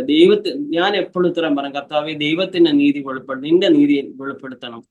പിന്നെ ചില വാക്യങ്ങൾ, പിന്നെ പാതാളം നിന്നെ സ്തുതിക്കുന്നില്ല, മരണം നിന്നെ വാഴ്ത്തുന്നില്ല, ജീവനുള്ളവൻ മാത്രമേ നിന്നെ സ്തുതിക്കത്തുള്ളൂ. ഇതൊക്കെ ഇങ്ങനെ പറഞ്ഞ് ഇങ്ങനെയൊക്കെ വിട്ടുപോകും. ദൈവം കരുണ കാണിച്ചു. ആ കരുണ എത്ര വലിയൊരു കരുണയാണെന്ന് എനിക്ക് പറയാൻ ഇപ്പോഴും അറിയത്തില്ല. ഇപ്പോഴും ദൈവത്തിന് വേണ്ടി വേണ്ട രീതിയിൽ ആകണമെന്നൊക്കെ ആഗ്രഹിച്ചിട്ടും ഞാനൊരു സാക്ഷ്യം പറയാൻ പോലും ഹെസിറ്റേറ്റ് ചെയ്ത് പാസ്റ്ററോട് ചോദിക്കാതിരുന്നത്, കർത്താവിന് വേണ്ടി ഞങ്ങള് വേണ്ട രീതിയിൽ വേല ചെയ്യുവോ, അങ്ങനെ ഒരു കാര്യങ്ങളോട്ട് ഇറങ്ങി പ്രവർത്തിക്കുകയോ ചെയ്യുന്നില്ലാത്തതുകൊണ്ട് എനിക്ക് എപ്പോഴും ഒരു മനസ്സിൽ അതൊരു ഗിഫ്റ്റാ. ഞാൻ അത് ചെയ്യുന്നില്ലല്ലോ. ജീവിതം ഞങ്ങളുടെ രണ്ടുപേരുടെയും ദൈവം മടക്കി തന്നിട്ട് അതുകൊണ്ടൊരു സാക്ഷ്യം പറയാനും എനിക്ക് മടി. എന്നാൽ ഈ 5 വർഷമായപ്പോൾ എല്ലാ ദിവസവും ഞാൻ ദൈവത്തെ ഓർക്കുവാണ്, ഒരു സാക്ഷ്യവും പറഞ്ഞിട്ടില്ല, ഒരു സ്റ്റെപ്പ് ദൈവത്തിന് വേണ്ടി വെക്കണമെങ്കിൽ എന്തെങ്കിലും ഞാൻ നിങ്ങളുടെ സൈഡിൽ നിന്ന് ചെയ്യണം. അതുകൊണ്ടാണ് ഇങ്ങനെ ഒരു സാക്ഷ്യത്തിന് വേണ്ടി ഒരു ഉദ്യമം വാസമായിട്ട് ഒരുങ്ങിയത്. ദൈവത്തിൻ്റെ സ്തോത്രം. പറഞ്ഞാട്ടെ. എന്റെ ഹോസ്പിറ്റലൈസ്ഡ് ആയിട്ടുള്ള കാര്യങ്ങൾ പറയുമ്പോൾ ഞങ്ങളുടെ ഷാർജ സഭയിൽ ഉണ്ടായിരുന്ന ബ്രദർ ഷൈജു ആൻഡ് ഫാമിലി, അതുപോലെ തന്നെ brother George Kutty brother and family, ഷോവൽ ബ്രദർ ആൻഡ് ഫാമിലി, അതുപോലെ pastor Koshy Oommen and family, അങ്ങനെ അനേക ഫാമിലി ഉണ്ട്. ഒരു പോയിന്റ് എനിക്ക് പറയാൻ സോറി, ഞങ്ങളുടെ ഭാഷയെ അത് ഒരിക്കലും ഞാൻ ഇന്നും രാവിലെ ആ കുഞ്ഞുങ്ങൾക്ക് ഞാനൊരു താങ്ക്സ് പറഞ്ഞൊരു ഒരു മെസ്സേജ് വിട്ട്. അന്ന് ഞങ്ങളുടെ ചാർജ് OPD-യിലെ എല്ലാ ബിലീവേഴ്സ് ഉള്ളവരാണെന്നില്ല, എല്ലാ ബിലീഫും OPD-യിലെ ഗേൾസ് രാജാന് സിക്കായപ്പം അന്ന് നിങ്ങൾ OPD പ്രയർ ഗ്രൂപ്പ് എന്നും പറഞ്ഞുകൊണ്ട് സ്റ്റാർട്ട് ചെയ്ത ആ ഗ്രൂപ്പ് ഇന്നും ഉണ്ട്. അന്ന് അവർ സ്റ്റാർട്ട് ചെയ്ത്, അപ്പൊ ആർക്കെങ്കിലും വല്ല വിഷയം ഉണ്ടെന്ന് അവരുടെ ഇതിൻ്റെ അകത്തിടും, ആൾക്കാർ അങ്ങോട്ട് വിളിച്ച് ചോദിക്കും, പ്രാർത്ഥിക്കും. അത് അങ്ങനെ തുടങ്ങി. ആ OPD-യിലെ കുഞ്ഞുങ്ങളെല്ലാം എൻ്റെ സ്റ്റാഫ്, എൻ്റെ കൂടെ ഞാൻ OPD-യിൽ ചെയ്തത് എനിക്ക് സർജറിക്ക് ശേഷം, അതിന് മുമ്പേ ഞാൻ പീഡിയാട്രിക് വാർഡില്ല. ആ സ്റ്റാഫുകളെ എന്നോട് എൻ്റെ സ്റ്റാഫ് എല്ലാം കാണിച്ച ഫെലോഷിപ്പ് എനിക്ക് ഓർക്കാനേ പറ്റത്തില്ല. അത് കഴിഞ്ഞിട്ട് ബോർഡ് വാർഡ് ചെയ്തപ്പോൾ അവരെന്നോട് പിന്നെ ഒരു രാജാന് ഡിസ്ചാർജ് ആയി കഴിഞ്ഞിട്ട് എനിക്കൊരു രാജാനൊരു കെയർ കൊടുക്കാൻ വേണ്ടി ഒരു ലീവ് കിട്ടാതെ പോയി. അതൊരു കാരണം അല്ലാതൊക്കെ ലീവ് ഒത്തിരി പോയി, സ്റ്റാഫും ഇല്ലാത്തത് കൊണ്ട് അവർക്ക് എനിക്ക് അങ്ങനെ ഹെൽപ്പ് ചെയ്യാൻ പറ്റത്തില്ലായിരുന്നു. പിന്നെ നമ്മളൊരു ഫോറിനർ വല്ലേ, ഇത്രയൊക്കെ നമുക്ക് എക്സ്പെക്ട് ചെയ്യാൻ പറ്റത്തുള്ളൂ. അങ്ങനെ രാജാൻ വന്നു കഴിഞ്ഞപ്പോൾ രാജാനെ തന്നെ ആക്കിയിട്ടായിരുന്നു ഞാൻ ഡ്യൂട്ടിക്ക് പോകുന്നത്. അത് അങ്ങനെ ഒരു വിഷയം ഉണ്ടായെങ്കിലും ദൈവം എല്ലാ രീതിയിലും നമ്മളെ കരുതി ഓർത്തു. എനിക്ക് ബോധം വീണ് കഴിഞ്ഞപ്പോൾ എനിക്ക് റിക്കവറി പെട്ടെന്ന് വന്നതുകൊണ്ടാണ് എനിക്ക് ഫെബ്രുവരി 20 ആയപ്പോഴത്തേന് എനിക്ക് ഡിസ്ചാർജ് ലഭിക്കാൻ ഇടയായത്. അപ്പോൾ തന്നെ ഇതിനെക്കുറിച്ച് പറയുമ്പോൾ എനിക്ക് ദുബായ് ഗവൺമെന്റിനോട് താങ്ക്സ് പറയാതിരിക്കാൻ പറ്റത്തില്ല. കാരണം എൻ്റെ ബില്ല് വന്നപ്പോൾ ഞാൻ അതിശയിച്ചു പോയി. ഏകദേശം ഏതാണ്ട് 4-5 lakhs ദിറംസിന്റെ ബില്ലാണ്. അതിനകത്ത് ഡിസ്കൗണ്ട് പല കാര്യങ്ങളും ഡിസ്കൗണ്ട് കഴിഞ്ഞിട്ട്, ഒരുപാട് ഡിസ്കൗണ്ട് കഴിഞ്ഞിട്ട് ഏതാണ്ട് 1,75,000 ദിറംസ്, അതായത് നമ്മുടെ നാട്ടിൽ ഏതാണ്ട് 36 lakhs rupees. ഇതെല്ലാം ഗവൺമെന്റ് അവരുടെ ഇൻഷുറൻസ് ഇതിൽ കൂടെ, ജെസ്സിയുടെ ഇൻഷുറൻസ് ആണ് എനിക്ക് ഉണ്ടായിരുന്നത്, അതിൽ കൂടെ പേ ചെയ്തു. എനിക്ക് വേണ്ടുന്ന നല്ല ട്രീറ്റ്മെന്റ് ലഭിച്ചു. പിന്നെ ജെസ്സിയുടെ ഹോസ്പിറ്റലിൽ എനിക്ക് അഡ്മിഷൻ കിട്ടാതിരുന്നതും ദൈവത്തിന്റെ ഹിതമാണ്. ദൈവം എനിക്ക് അസ്തർ ഹോസ്പിറ്റലിൽ പോയതുകൊണ്ട് സാമാന്യം ഭേദപ്പെട്ട കെയർ കിട്ടാൻ ഇടയായി. അപ്പം അവിടെയുള്ള ഡോക്ടേഴ്സിനോടും നേഴ്സസിനോടും, അത് കഴിഞ്ഞ് എനിക്ക് ബോധം വീണ് കഴിഞ്ഞപ്പോൾ ചില സിസ്റ്റേഴ്സിനോട് സംസാരിച്ചപ്പോഴൊക്കെ എനിക്ക് മനസ്സിലായി അവരൊക്കെ കോഴിക്കോട് അസ്തർ ഹോസ്പിറ്റലിൽ നിന്ന് അവിടെ കൊണ്ടുവന്ന നേഴ്സസ് ആണ്. പല ഹോസ്പിറ്റലിൽ നിന്ന്, അസ്തർ ഹോസ്പിറ്റലിൽ നിന്ന് കൊണ്ടുവന്ന് അവിടെ കോവിഡ് ട്രീറ്റ്മെന്റിന് വേണ്ടി കൊണ്ടുവന്നതാണ്. അവിടെയൊക്കെ മടങ്ങി പോകുന്നതാണ്. ഇപ്പൊ എവിടെയാണെന്ന് എനിക്കറിയില്ല. എനിവേ ദൈവം വലിയൊരു അത്ഭുതം എൻ്റെ ജീവിതത്തിൽ പ്രവർത്തിച്ചു, എന്നെ വിടുവിച്ചു. എല്ലാ നന്ദിയും മാനവും മഹത്വവും എൻ്റെ കർത്താവിന് അർപ്പിക്കുന്നു.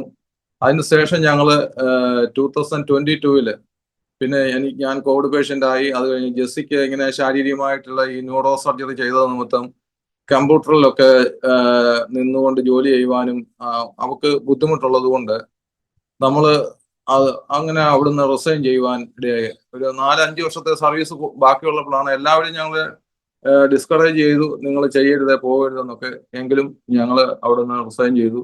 ഞങ്ങൾ 2022 ഫെബ്രുവരിയിൽ നാട്ടിൽ വന്നു. ഇപ്പോൾ 4 വർഷം ആകുന്നു നാട്ടിൽ ജീവിക്കുന്നു. പിന്നെ കോവിഡിന്റെ സമയത്ത് പാസ്റ്റർ എടുത്തു പറയേണ്ട, ഒരിക്കലും ദുബായ് ഗവൺമെന്റ് കാര്യം രാജാൻ പറഞ്ഞല്ലോ, എല്ലാ നാഷണാലിറ്റിക്കാരും അവിടെ വന്ന് കിടക്കുന്നവര്, കെനിയ, പാകിസ്ഥാൻ, ബംഗ്ലാദേശ്, എല്ലാ ആൾക്കാർക്കും എത്രയോ ലക്ഷങ്ങൾ, എത്രയോ കോടികളുടെ മരുന്നുകളും ഭക്ഷണവും ജീവിത സൗകര്യങ്ങളും, ഹോട്ടൽ ക്വാറന്റൈൻ, ഞങ്ങൾ നേഴ്സസ് അവിടെ പോയി ഡ്യൂട്ടി ചെയ്യുന്നു, ഹോസ്പിറ്റലിൽ ഡ്യൂട്ടി ചെയ്യുന്നു. അങ്ങനെ എല്ലാ നാഷണാലിറ്റിക്കാർക്കും ഫ്രീ ട്രീറ്റ്മെന്റ് അങ്ങനെ കൊടുത്തു. രാജാന് ഞാൻ കയ്യിൽ നിന്ന് പേ ചെയ്ത പൈസ അവിചാരിതമായിട്ട് ദൈവത്തിന്റെ പ്രവൃത്തിയാണ്. അതൊക്കെ ഒരു പ്രതീക്ഷ ഇല്ലാത്തപ്പോൾ വരുന്നതിന് 1 month മുമ്പേ അവർ റിട്ടേൺ ചെയ്തു. ഞാൻ എന്റെ കയ്യിൽ നിന്ന് കൊടുത്ത പൈസ പ്രൈവറ്റ് ഹോസ്പിറ്റൽ അഡ്മിഷൻ സമയത്ത് നമ്മൾ കൊടുത്ത ഒരു 5,000 ഡെപ്പോസിറ്റ് കൊടുത്തിരുന്നു. പിന്നെ ഒരു 10,000 ഞങ്ങളുടെ ഏതാണ്ട് മെഡിസിന്റെ അത് അറിവില്ലായ്മ കൊണ്ട് വാങ്ങിച്ചാണ്. എനിവേ ഞങ്ങൾ മടങ്ങി പോയിരുന്നതിന് 1 മാസം മുമ്പ് ദൈവം അത്ഭുതം പ്രവർത്തിച്ചു. ഞങ്ങൾക്ക് 15,000 ദിറംസ് അത് ആ ഹോസ്പിറ്റലിൽ നിന്ന് മടക്കി ലഭിക്കാനിടയായി. എല്ലാം ഒരു പൈസ പോലും അതിന്റെ പേരിൽ ഞങ്ങൾക്ക് നഷ്ടപ്പെടുവാനിടയായില്ല. ദൈവം തക്ക സമയത്ത് അത്ഭുതങ്ങൾ പ്രവർത്തിച്ച് ഞങ്ങൾ മടങ്ങിപ്പോരുവാനിടയായി. ഞങ്ങൾ മടങ്ങി പോന്ന് ഇവിടെ നാട്ടിലെത്തി ഒരു 3 മാസമായപ്പോൾ വീണ്ടും കോവിഡ് രോഗികളായി തീരുവാനിടയായി. ഞാനും ജെസ്സിയും. അത് ഞങ്ങളുടെ ചർച്ചിലുള്ള ഒരു വ്യക്തിയെ ഹോസ്പിറ്റലിൽ അവരുടെ വാഹനം ഞാൻ ഓടിച്ചുകൊണ്ട് പോവുകയും, അപ്പൊ അതിലെല്ലാം ഈ മാസ്ക് എല്ലാം തൂക്കിയിട്ടിട്ടുണ്ടായിരുന്നു, അവർ ഉപയോഗിച്ചിരുന്ന മാസ്കും. എനിവേ ആ സഹോദരിക്ക് പനിയാണെന്നുള്ള ഇതിലാണ് ഞങ്ങൾ കൊണ്ടുവന്നത്, കോവിഡ് ആണെന്നുള്ള ചിന്തയില്ല. ജെസ്സിക്ക് സംശയം ഉണ്ടായിരുന്നു. എനിവേ എന്നെയും കൂട്ടി ജെസ്സി അദ്ദേഹത്തെയും കൊണ്ട് ഹോസ്പിറ്റലിൽ പോയി. അവിടെ ചെന്ന് തിരുവല്ല മെഡിക്കൽ മിഷൻ ഹോസ്പിറ്റലിൽ അഡ്മിറ്റ് ആയി. അവിടെ പരിശോധന നടത്തിയപ്പോൾ കോവിഡ് പോസിറ്റീവ്. അങ്ങനെ ജെസ്സിക്കും ഒരു ദിവസം കഴിഞ്ഞപ്പോൾ എനിക്ക് വീണ്ടും പനി തുടങ്ങി. എനിക്ക് ദുബായിൽ വെച്ച് പനി എങ്ങനെ ആരംഭിച്ചോ അതേ രീതിയിലുള്ള ടെമ്പറേച്ചറും ദേഹത്ത് വേദനയും ശരീരം മൊത്തം നുറുങ്ങിപ്പോകുന്ന വേദന. പക്ഷേ ഹോസ്പിറ്റലിൽ ചെന്ന് ഞങ്ങൾ മെഡിസിൻ വാങ്ങിച്ച് ബിലീവേഴ്സിൽ പോയി ഞങ്ങൾ കാണിച്ചു. അവിടുന്ന് മെഡിസിൻ ഒക്കെ വാങ്ങിച്ച് റെസ്റ്റ് ചെയ്യാൻ പറഞ്ഞ് വീട്ടിൽ വന്ന് അപ്പോൾ ജെസ്സിക്കും തുടങ്ങി. അങ്ങനെ രണ്ടുപേരും, ജെസ്സിക്ക് പിന്നെ വലിയ പ്രശ്നങ്ങളൊന്നും ഇല്ലായിരുന്നു, വീണ്ടും കോവിഡ് രോഗികളാകുവാൻ ഇടയായി. എനിവേ വലിയവനായ ദൈവം, നമ്മൾ 124 സങ്കീർത്തനത്തില് 7-ാമത്തെ വാക്യത്തിൽ പറയുന്നുണ്ട്, വേട്ടക്കാരന്റെ കണിയിൽ നിന്ന് രക്ഷപ്പെട്ട പക്ഷി എന്ന പോലെ എന്റെ പ്രാണനെ വലിയവനായ ദൈവം വിടുവിച്ചു. അത്രേ എനിക്ക് പറയുവാനുള്ളൂ. ഞങ്ങൾക്ക് ഇപ്പോൾ ഉള്ള ആഗ്രഹം എന്ന് പറയുന്നത്, കർത്താവിന്റെ നാമത്തിന് വേണ്ടി ഞങ്ങളാൽ കഴിയുന്നത്, ഞങ്ങളുടെ പ്രാപ്തിക്കൊത്തവണ്ണം, ഞങ്ങൾക്ക് ദൈവം തന്നിരിക്കുന്ന കഴിവിനൊത്തവണ്ണം എന്തെങ്കിലുമൊക്കെ കാര്യങ്ങൾ ഞങ്ങളാൽ കഴിയുന്നത് ചെയ്യണമെന്നുള്ളതാണ്. മിഷൻ ഫീൽഡുകളിൽ പോവോ, അല്ലെങ്കിൽ ചില സ്ഥലങ്ങളിലൊക്കെ ഞങ്ങൾക്ക് കഴിഞ്ഞ സമയങ്ങളിൽ പോകാനൊക്കെ ഇടയായി. വീണ്ടും കടന്നു പോകുവാനും മിഷൻ വേലകൾ കാണുവാനും അവർക്ക് വേണ്ടുന്നതായ ഒരു പ്രോത്സാഹനം കൊടുക്കാനും ഒക്കെ ദൈവം ഇടയാക്കേണ്ടതിന് പ്രാർത്ഥിച്ചുകൊണ്ടിരിക്കുന്നു. അത് ഇതിന്റെ ഇടയ്ക്ക് പറയേണ്ടത്, ഞങ്ങള് സൗദിയിൽ നിന്ന് പോകുന്നെങ്കിൽ ഞങ്ങളുടെ സൗദിയിലെ ഫ്രണ്ട്സ്, അമേരിക്കയിൽ പോയവര് നല്ലൊരു സ്നേഹബന്ധം അവരുമായിട്ടൊക്കെ സൂക്ഷിപ്പാനിടയായി. അവര് നാട്ടിൽ കടന്നു വരുമ്പോൾ അവര് ഞങ്ങളുടെ അടുക്ക കടന്നു വരികയും ഞങ്ങൾ കടന്നുപോയി അവരെ കാണുവാനും, ഈ കഴിഞ്ഞ ആഴ്ചയും ഞങ്ങൾക്ക് ഒരു ഗെറ്റ് ടുഗദർ ഉണ്ടായിരുന്നു. അതുപോലെ തന്നെ ദുബായിലെ ഞങ്ങളുടെ സഹോദരങ്ങൾ കടന്നു വരുമ്പോഴും അവരെ മീറ്റ് ചെയ്യുവാനും അവർ കടന്നു വരുവാനും, അങ്ങനെ ഞങ്ങൾക്ക് സൗദിയിൽ നിന്നും ദുബായിൽ നിന്നുമുള്ള ഞങ്ങളുടെ ഫാമിലി ഫ്രണ്ട്സ് എപ്പോഴും ഒരു ആശ്വാസമാണ്. അത് പറയാതിരിക്കാൻ പറ്റത്തില്ല. ആ ഒരു കൂട്ടായ്മ നാട്ടിൽ ലഭിക്കുന്നുമില്ല. അതിൽ ഞങ്ങൾക്ക് വളരെയധികം ദുഃഖമുണ്ട്. നാട്ടിലെ സഭകളും സാഹചര്യങ്ങളും വ്യത്യസ്തമാണ്. എന്നാൽ ഗൾഫ് നാടുകളിലും യൂറോപ്യൻ നാടുകളിലൊക്കെ വിശ്വാസികൾ തമ്മിൽ സാഹോദര്യ ബന്ധം, സ്വന്തം സഹോദരങ്ങളെ പോലെ സ്നേഹിപ്പാനും കരുതുവാനും കൂട്ടായ്മ കാണിപ്പാനും ഒക്കെ ഇടയാകുന്നുണ്ട്. അതിനായി ദൈവത്തെ സ്തുതിക്കുന്നു. അതൊരു വേറിട്ട അനുഭവമാണ്. അതെ, പറഞ്ഞത് വളരെ കറക്റ്റാണ്. കാരണം വിദേശ രാജ്യങ്ങളിൽ, പ്രത്യേകിച്ച് സൗദി അറേബ്യ പോലെയുള്ള സ്ഥലങ്ങളിലൊക്കെയുള്ള ആത്മീക ബന്ധങ്ങളും ആരാധനയുടെ അന്തരീക്ഷങ്ങളും ഒക്കെ പലപ്പോഴും സ്വാതന്ത്ര്യമുള്ള ദേശങ്ങളിൽ കാണാതെ പോകുന്നു. അത് നമ്മളൊക്കെ മനസ്സിലാക്കേണ്ട ഒരു കാര്യമാണ്. ഇന്ന് 5 വർഷം അല്ലേ, 2021 ഫെബ്രുവരി മാസത്തിലാണ് 20-ാം തീയതി ഹോസ്പിറ്റലിൽ നിന്ന് വീട്ടിൽ വന്നത്, ഇല്ലയോ? 5 വർഷം മുമ്പ് ഡിസ്ചാർജ് ആയ ദിവസമാണ് 20th, ഇന്നലെ 20th എന്ന് പറയുന്നത്. ഞാൻ ഫെബ്രുവരി 5-നാണ് വെന്റിലേറ്റർ ആകുന്നത്. ഫെബ്രുവരി 13-നാണ് എന്നെ റിമൂവ് ചെയ്യുന്നത് വെന്റിലേറ്ററിൽ നിന്ന്. 14-നാണ് എനിക്ക് റിമൂവ് ചെയ്തെങ്കിലും ബോധം ഏകദേശം തിരിച്ചു കിട്ടുന്നത്. അപ്പൊ എല്ലാ വർഷവും ആ ദിവസങ്ങളിൽ ഉള്ളത് പറഞ്ഞാല് ഉപസിച്ച് പ്രാർത്ഥിക്കണമെന്ന് പലപ്പോഴും ആഗ്രഹിക്കുന്ന ചുരുക്കം സമയങ്ങളെ അതിനൊക്കെ കഴിയാറുള്ളൂ. നാട്ടിൽ ഞങ്ങൾക്ക് കൂട്ടായ്മകളും ആരാധനയൊക്കെ ഞങ്ങളിവിടെ ബദേൽ, തോട്ടഭാഗത്ത് ബദേൽ ഷാരോൺ ചർച്ചിലാണ് ആരാധനയ്ക്ക് കടന്നു പോയിക്കൊണ്ടിരിക്കുന്നത്. ഞങ്ങൾ സ്നാനപ്പെട്ടത് AG ചർച്ചിലാണെങ്കിലും നാട്ടിൽ വന്നതിന് ശേഷം ഷാരോണിനോട് ചേർന്ന് ഷാരോന്റെ കൂട്ടായ്മയിലാണ് കടന്നു പോയിക്കൊണ്ടിരിക്കുന്നത്.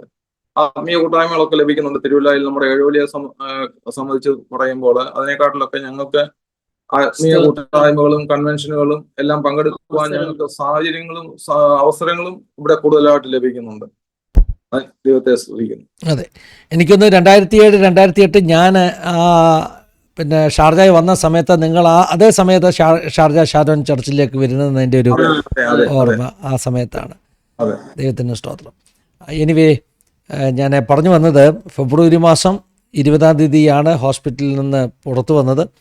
ഇത് 2026 ഫെബ്രുവരി 21-നാണ് നമ്മളിത് റെക്കോർഡ് ചെയ്യുന്നത്. 5 വർഷം തികഞ്ഞതിൻ്റെ പിറ്റേ ദിവസം ഇത് റെക്കോർഡ് ചെയ്യുന്നു. അതിനിടയിൽ പറയണം, 5 വർഷം കൂടി എനിക്ക് തന്നാൽ എന്ന് പറഞ്ഞ് പ്രാർത്ഥിച്ചെങ്കിൽ കർത്താവേ, ഈ 5 വർഷം കഴിഞ്ഞപ്പോൾ ഇത്ര അനുഗ്രഹിക്കപ്പെട്ടൊരു സാക്ഷ്യം ലോകത്തോട് പറയാൻ വേണ്ടി നമ്മളെ കൊണ്ടുവന്നു. ഇതൊന്നും യാദൃച്ഛികമല്ല. ഞാൻ അച്ഛനൊക്കെ ആ ഹോസ്പിറ്റലൈസ്ഡ് ആയിരിക്കുന്ന സമയത്തൊക്കെ ഞങ്ങൾ ഈ വാർത്തകൾ അറിയുകയും ഒക്കെ പ്രാർത്ഥിക്കുകയൊക്കെ ചെയ്ത ഒരു സമയമുണ്ട്. കാരണം നമ്മുടെ ബന്ധുക്കളും നാട്ടിൽ നിന്നുള്ളവരൊക്കെ ഇങ്ങനെ വിളിച്ചു പറയും, പ്രത്യേകിച്ച് നമ്മുടെ കുടുംബക്കാരൊക്കെ വിളിച്ചു പറയും രാജാന് ഹോസ്പിറ്റലാണെന്നൊക്കെയുള്ള വാർത്തകളൊക്കെ നമുക്ക് ആ സമയങ്ങളിൽ കിട്ടുന്നുണ്ട്. പിന്നെ വിടുതലൊക്കെ പ്രാപിച്ച് പുറത്ത് വന്ന ശേഷം ഞാൻ നിങ്ങളുടെ പേര് ആസാദിയുടെ ടെസ്റ്റിമണിയുടെ ലിസ്റ്റിൽ ഞാൻ ഉൾപ്പെടുത്തിയിട്ടുള്ള ഒരു പേരായിരുന്നു. അപ്പോൾ അതുകൊണ്ട് എന്തെങ്കിലും ഇങ്ങനെ ഒരു ടെസ്റ്റിമണി സെക്ഷൻ ഒരുങ്ങുമെന്നുള്ള ഒരു ചിന്തയും പ്രതീക്ഷയോടും കൂടിയാണ് ഇരുന്നത്. എന്നാൽ ഇങ്ങനൊരു ടൈമിങ് അത് വളരെ പെർഫെക്റ്റാണ്. നമ്മൾ പ്ലാൻ ചെയ്തതല്ല 5-ാമത്തെ വർഷം ഇങ്ങനെ ടെസ്റ്റിമണിക്ക് വേണ്ടി വരണമെന്നൊന്നും നിങ്ങളും പ്ലാൻ ചെയ്തതല്ല, ഞാനും പ്ലാൻ ചെയ്തതല്ല. പക്ഷേ ദൈവം ഏറ്റവും മനോഹരമായിട്ടത് ചെയ്തു. കാരണം ദൈവത്തിൻ്റെ കണക്ക് പുസ്തകത്തിൽ എല്ലാ കണക്കുകളും ഉണ്ട്, അല്ലേ? ദൈവം ഒന്നും മറന്നു പോകത്തില്ല. എന്റെ അവസ്ഥകള് വളരെ വേഴ്സ്റ്റ് ആയിക്കൊണ്ടിരിക്കുന്ന സമയങ്ങളില് ജെസ്സിയെ സഭയിലുള്ളവരോ ജെസ്സിയുടെ ബന്ധുക്കളോ സുഹൃത്തുക്കളോ യഥാർത്ഥ വിവരം അറിയിക്കാഞ്ഞത് കൊണ്ട് അവള് അധികം വ്യാകുലപ്പെടാതെ അല്ലെങ്കിൽ വിഷമിക്കാതെ അവള് വന്ന് കോവിഡ് രോഗിയായിട്ട് വീട്ടിലിരിക്കുന്ന സമയമാണ്. ദൈവം അവളെയും കാത്തു. അതും ഒരു വലിയ അനുഭവമാണ്. പിന്നെ ഞാൻ സംസാരിക്കുമ്പോൾ ചിലപ്പോൾ എനിക്ക് പെട്ടെന്ന് മറവികൾ വരും. അത് ഇപ്പോഴും എനിക്ക് ശാരീരികമായിട്ട് കോവിഡിൻ്റെതായ ബുദ്ധിമുട്ടുകളുണ്ട്. എൻ്റെ എപ്പോഴും ഈ മസിൽസിനൊക്കെ ആണെങ്കിൽ ഈ ലോക്ക് ആകുന്ന ഒരു ഇതുണ്ട്. കൂടുതൽ സമയമൊന്നും എനിക്ക് ഡ്രൈവ് ചെയ്യാൻ പറ്റത്തില്ല. അപ്പോഴത്തേക്ക് കാലും കൈയും ഒക്കെ ഈ കൊച്ചു പിടിക്കുന്ന അനുഭവം ഉണ്ടാകും. ഇട സമയത്ത് ശ്രദ്ധ, നമുക്ക് അറ്റൻഷൻ ലാപ്സ് ഉണ്ടാകാറുണ്ട്. അതിനുവേണ്ടി ചിലപ്പോൾ ഞാനും ജെസ്സിയുമായിട്ട് ഇതുണ്ടാകാറുണ്ട്. കാരണം ഞാൻ പല കാര്യങ്ങളും ജെസ്സി പറയുന്നത് ഞാൻ ശ്രദ്ധിക്കത്തില്ല, മനഃപൂർവ്വമല്ല. എനിക്ക് അറ്റൻഷൻ ലാപ്സ് ഉണ്ട്, ഓർമ്മക്കുറവുണ്ട്. ചില സമയങ്ങളിൽ പല കാര്യങ്ങൾ ഇപ്പോൾ നമ്മൾ സംസാരിക്കുന്നത് പെട്ടെന്ന് ഞാൻ മറന്നു പോകുന്ന അനുഭവമുണ്ട്. അതെല്ലാം ആഫ്റ്റർ ഇഫക്റ്റ് ആണ്, കോവിഡിന് ശേഷം ഉണ്ടാകുന്നതാണ്. ഈ നമ്മുടെ വാക്സിൻ എടുത്തതിന്റെ പിറ്റേ ദിവസമാണല്ലോ പനി വന്നത്. അപ്പോൾ ആ വാക്സിനുമായിട്ട് എന്തെങ്കിലും കണക്ഷൻ ഉണ്ടോ അങ്ങനെ ചോദിക്കുന്നത്? സമയം ഉണ്ടെങ്കിൽ ഒരു കാര്യം, നമ്മളെല്ലാത്തിൽ നിന്ന് ഓരോ ലെസൺ പഠിക്കുമല്ലോ. നമ്മളെ ഒരു വിഷയം വരുമ്പം വിചിന്തനം ചെയ്യുകയും ചെയ്യും. കർത്താവ്, എനിക്ക് എന്ത് വിഷയം വന്നാലും ഞാൻ എപ്പോഴും കർത്താവിനോട്, ഒരു വണ്ടി രാജാന്റെ കോർണറില് ഒരു ബന്ധം തട്ടിയാലും ഞാൻ ചോദിക്കും, കർത്താവെ എന്തോ ഇങ്ങനെ പറ്റിയത്. അത് പറ്റാൻ പാടില്ലെന്നുള്ളതല്ല, നമ്മുടെ സൈഡിലെ കുറവ് മനസ്സിലാക്കാൻ വേണ്ടി. അപ്പം ഞാൻ ഒരു കാര്യം ഈ മനസ്സിലാക്കിയതും പഠിച്ചതും, അനുഭവങ്ങൾ വരുമ്പോൾ നമ്മുടെ വിശ്വാസം, നമ്മളീ ഒത്തിരി നമ്മൾ വിശ്വാസ പ്രഖ്യാപനമൊക്കെ നടത്തുമ്പോഴും ടൈം വരുമ്പം നമ്മൾ എത്രയും സ്റ്റേബിൾ ആണെന്നുള്ളത്, അതാണ് നമ്മൾ സ്വയം അളക്കേണ്ടതും മറ്റുള്ളവരിൽ നിന്ന് പഠിക്കേണ്ടതും. ഈ ഒത്തിരി വിഷയങ്ങൾ പറയുന്നവരെയൊക്കെ ഞാൻ നോക്കിയപ്പം ഭയങ്കരമായിട്ട് ഒലഞ്ഞു പോയവര്, അവർക്ക് ഈ അസുഖം വന്നപ്പം അവരുടെ എല്ലാ അനുഭവം കണ്ട് ഞാൻ ഓർത്തു പോയി, കർത്താവെ ഇത്രയും സാക്ഷ്യങ്ങൾ പറയുകയും ജീവിതമുള്ളവർ ഈ ഒരു വിഷയം വന്നപ്പോൾ ഇത്രയും ഇവര് കുലുങ്ങിപ്പോയല്ലോ. അപ്പൊ ഞാനിങ്ങ് കുലുങ്ങിയില്ലെന്നോ അങ്ങനെയല്ല ഞാൻ പറയുന്നത്. ഏത് വിഷയം വരുമ്പോഴും നമ്മൾക്ക് കർത്താവിലുള്ള കൃപ, ആ സ്ഥിരത കുറച്ചൊക്കെ ദൈവം തരുന്നൊരു കൃപയാണ്. പിന്നെ അകാരണമായിട്ട് നമ്മൾ ഒന്നിനെയും ഭയപ്പെടരുത്. ഞങ്ങളെല്ലാവരും മെഡിക്കൽ ഫീൽഡ് ചെയ്യുന്നെങ്കിലും ചെറിയൊരു ഗ്രൂപ്പിന് വലിയ പേടിയൊന്നുമില്ലായിരുന്നു. ചെയ്തവർക്കും പേടിയുണ്ടായിരുന്നു. വീട്ടിലുള്ളവർക്ക്, രാജാനോ ഇവരുടെ ഫ്രണ്ട്സോ വേഗം പോയി ഇഞ്ചക്ഷൻ എടുത്ത്, ഇവരെല്ലാം ഭയങ്കര ഓവർ ആൻഷ്യസുകാരും ഓവർ കെയറുകാരുമായിരുന്നു. ഇവർ 5-8 പേര് പോയി ഇഞ്ചക്ഷൻ എടുത്തെന്ന് പറഞ്ഞില്ലേ, അത് ഇവരെല്ലാവരും ഓവർ കെയർ ആണ്. നമ്മൾ ഏത് കാര്യത്തിനും എടുക്കേണ്ട കെയർ എടുക്കണം, ബാക്കി ദൈവം പ്രിക്കോഷൻസ് എടുക്കണം. പക്ഷെങ്കിൽ അതങ്ങ് ഓവർ കോൺഷ്യസിലോട്ട് പോകരുത്. കർത്താവ് ഭൂമിയിൽ ഇതൊക്കെ വരുത്തിയിരിക്കുന്നു, അതിന് കൺട്രോൾ ഉള്ളതെല്ലാം ദൈവമാണല്ലോ. അപ്പം ഇതെല്ലാം നമ്മൾ പഠിക്കുക. ഓരോ അനുഭവത്തിൽ നിന്നും നമ്മുടെ അനുഭവം ചുറ്റുപാടും കാണുന്നതിൽ നമ്മൾ എപ്പോഴും പഠിക്കുക. ഒത്തിരി അനുഭവങ്ങൾ ഞാൻ വിട്ടുപോയിട്ടുണ്ട്. എല്ലാം പറഞ്ഞാല് സമയം ദീർഘിപ്പിച്ച് പോകുമല്ലോ എന്നും കണ്ട് പല കാര്യങ്ങളും വിട്ടുപോയിട്ടുണ്ട്. പക്ഷെങ്കിൽ ജെസ്സി കോവിഡ് ഡ്യൂട്ടി ഒക്കെ ചെയ്തിട്ട് വന്ന തലേന്ന് നോക്കിയ പേഷ്യന്റിനെ പിറ്റേന്ന് ചെല്ലുമ്പോൾ ബെഡില് മരിച്ചു കിടക്കുന്നു, എന്നിട്ട് കറുത്ത പ്ലാസ്റ്റിക് സിബിട്ട് ബാഗിനകത്ത് പാക്ക് ചെയ്യുന്നു, ഇങ്ങനെയൊക്കെയുള്ള അനുഭവങ്ങൾ പറയുമ്പോഴൊക്കെ ഈ ഞെട്ടലോടുകൂടിയാണ് അന്നൊക്കെ ഇത് കേട്ടിട്ടുള്ളത്. പക്ഷെങ്കിൽ ഞാൻ ഈ അനുഭവത്തിൽ കൂടെ കടന്നു പോയപ്പോൾ ഞാനും ചിന്തിച്ചത് ഒരു പക്ഷെങ്കിൽ ഇതുപോലെ പാക്ക് ചെയ്ത് അവിടെ എവിടെയെങ്കിലും നമ്മളെ മറവ് ചെയ്യുമെന്നുള്ളത്. പക്ഷെ ഞാൻ സത്യമായിട്ട് പറയുവാണ്, മരണത്തെ ഞാൻ ഭയപ്പെട്ടൊന്നുമില്ല. പക്ഷെങ്കിൽ ജസ് ഏകയായി പോകുമെന്നുള്ള ഒരു ചിന്ത എന്നെ മതിച്ചുകൊണ്ടിരുന്നു. അവൾക്ക് ആരും ഇല്ലല്ലോ എന്നുള്ളത്. കാരണം ഞങ്ങൾക്ക് തലമുറ ഇല്ലെന്നുള്ളത് പിന്നെ ക്ലാസ്സിന് അറിയാമല്ലോ. അപ്പൊ ആ ഒരു ചിന്ത എന്നെ ഒരുപക്ഷെ ഇന്നും എന്നെ നടത്തുന്നത് ജെസ്സിയുടെ പ്രാർത്ഥന ഒരു വലിയ ബലമാണ്. ഞാന് ചുരുക്കമായി പ്രാർത്ഥിക്കുകയും ചുരുക്കമായി കാര്യങ്ങൾ ചെയ്യത്തുള്ളൂ. പക്ഷെങ്കിൽ അദ്ദേഹമാണെങ്കിൽ ലഭിക്കുന്ന സമയങ്ങളിൽ, സത്യം പറഞ്ഞാല് ആസാദ് ടിവിയുടെ ഒരു സ്ഥിരം പ്രേക്ഷകയാണ് ജെസ്സി. എല്ലാ പ്രോഗ്രാമും കേൾക്കുകയും കാണുകയും ചെയ്യും. അതുപോലെ തന്നെ യൂട്യൂബിലുള്ള എല്ലാ പ്രസംഗങ്ങളും രാവിലെ വീട് ഉണർന്ന് ഞങ്ങളുടെ കുടുംബ പ്രാർത്ഥന കഴിഞ്ഞ് കഴിയുമ്പോൾ തൊട്ട് പുള്ളിക്കാരി കിച്ചണിൽ വർക്ക് ചെയ്യുമ്പോഴും ക്രിസ്തീയ ഗാനങ്ങൾ കേൾക്കുക, അല്ലെങ്കിൽ പ്രസംഗങ്ങൾ കേൾക്കുക. അത് രാവിലെ, ഉച്ചയ്ക്ക്, വൈകിട്ട് ഇതെല്ലാം സ്ഥിരം. ഉറങ്ങുന്നിടം വരെ രാത്രി ചിലപ്പോൾ ഈ പ്രസംഗം കേട്ടുകൊണ്ടായിരിക്കും ഉറങ്ങുന്നത്. ചിലപ്പോൾ ഞാനായിരിക്കും പിന്നെ ഓഫ് ചെയ്യുന്നത്. അങ്ങനെ ഈ ആത്മീയ കാര്യങ്ങൾ അത് കഴിഞ്ഞ് അതല്ലാതെ പുള്ളിക്കാരത്തേക്ക് വേറൊരു ചിന്തയോ മറ്റു കാര്യങ്ങളോ ഒന്നുമില്ല. അവളുടെ പ്രാർത്ഥനയാണ് എന്നെയും ഇങ്ങനെ നിലനിർത്തിക്കൊണ്ട് പോകുന്നത്. ഈ 5 വർഷം ഞാൻ ദൈവത്തോട് അന്ന് പറഞ്ഞുവെങ്കിലും ഈ 5 വർഷമൊന്നും ഞാൻ ആഗ്രഹിച്ച പോലെയോ അല്ലെങ്കിൽ ദൈവം ആഗ്രഹിക്കുന്ന വിധത്തിലൊന്നും എനിക്ക് പ്രയോജനപ്പെടുവാനോ ജീവിപ്പാനോ കഴിഞ്ഞിട്ടൊന്നുമില്ല. അതെന്റെ കുറവുകളാണെന്ന് തന്നെ ഞാൻ സമ്മതിക്കുന്നു. എനിവേ, ദൈവം തരുന്ന ആയുസ് ദൈവമഹത്വത്തിനായി, ദൈവരാജ്യത്തിന്റെ മഹത്വത്തിനായി വിനിയോഗിപ്പാൻ മാത്രമാണ് ഞങ്ങൾ ആഗ്രഹിക്കുന്നത്.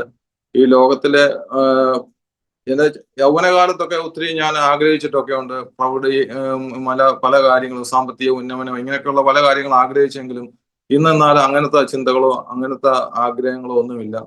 ലഭിക്കുന്ന സമയങ്ങൾ, ദൈവം തരുന്ന സമയങ്ങൾ, ആയുസ് ദൈവനാമത്വത്തിനായിട്ട് വിനിയോഗിച്ച് ജീവിപ്പാൻ മാത്രമേ ഞങ്ങൾ ആഗ്രഹിക്കുന്നുള്ളൂ.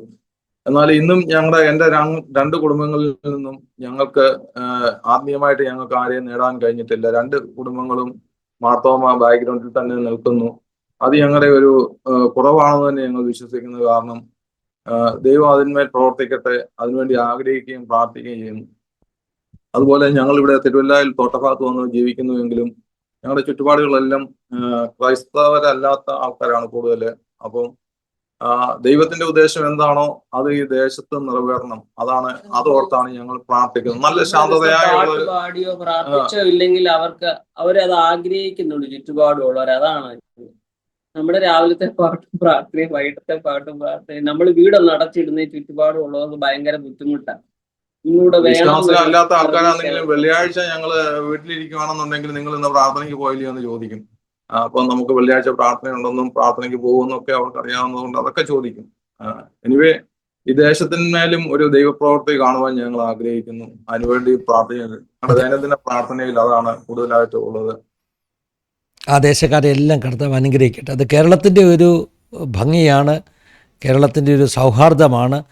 നമ്മൾ കേരളത്തിൽ എല്ലാ വിശ്വാസങ്ങളിലുള്ളവരും കൊച്ചു കൊച്ചു ഗ്രാമങ്ങളിൽ വളരെ ഒരു ഹാർമണിയോടുകൂടെ, രമ്യതയോടുകൂടെ കഴിയാനൊക്കെ ദൈവം സഹായിക്കുന്നു. അത് കേരളത്തിൻ്റെ ഒരു ബ്യൂട്ടിയാണ്. ദൈവത്തിന് സ്തോത്രം ചെയ്യുന്നു.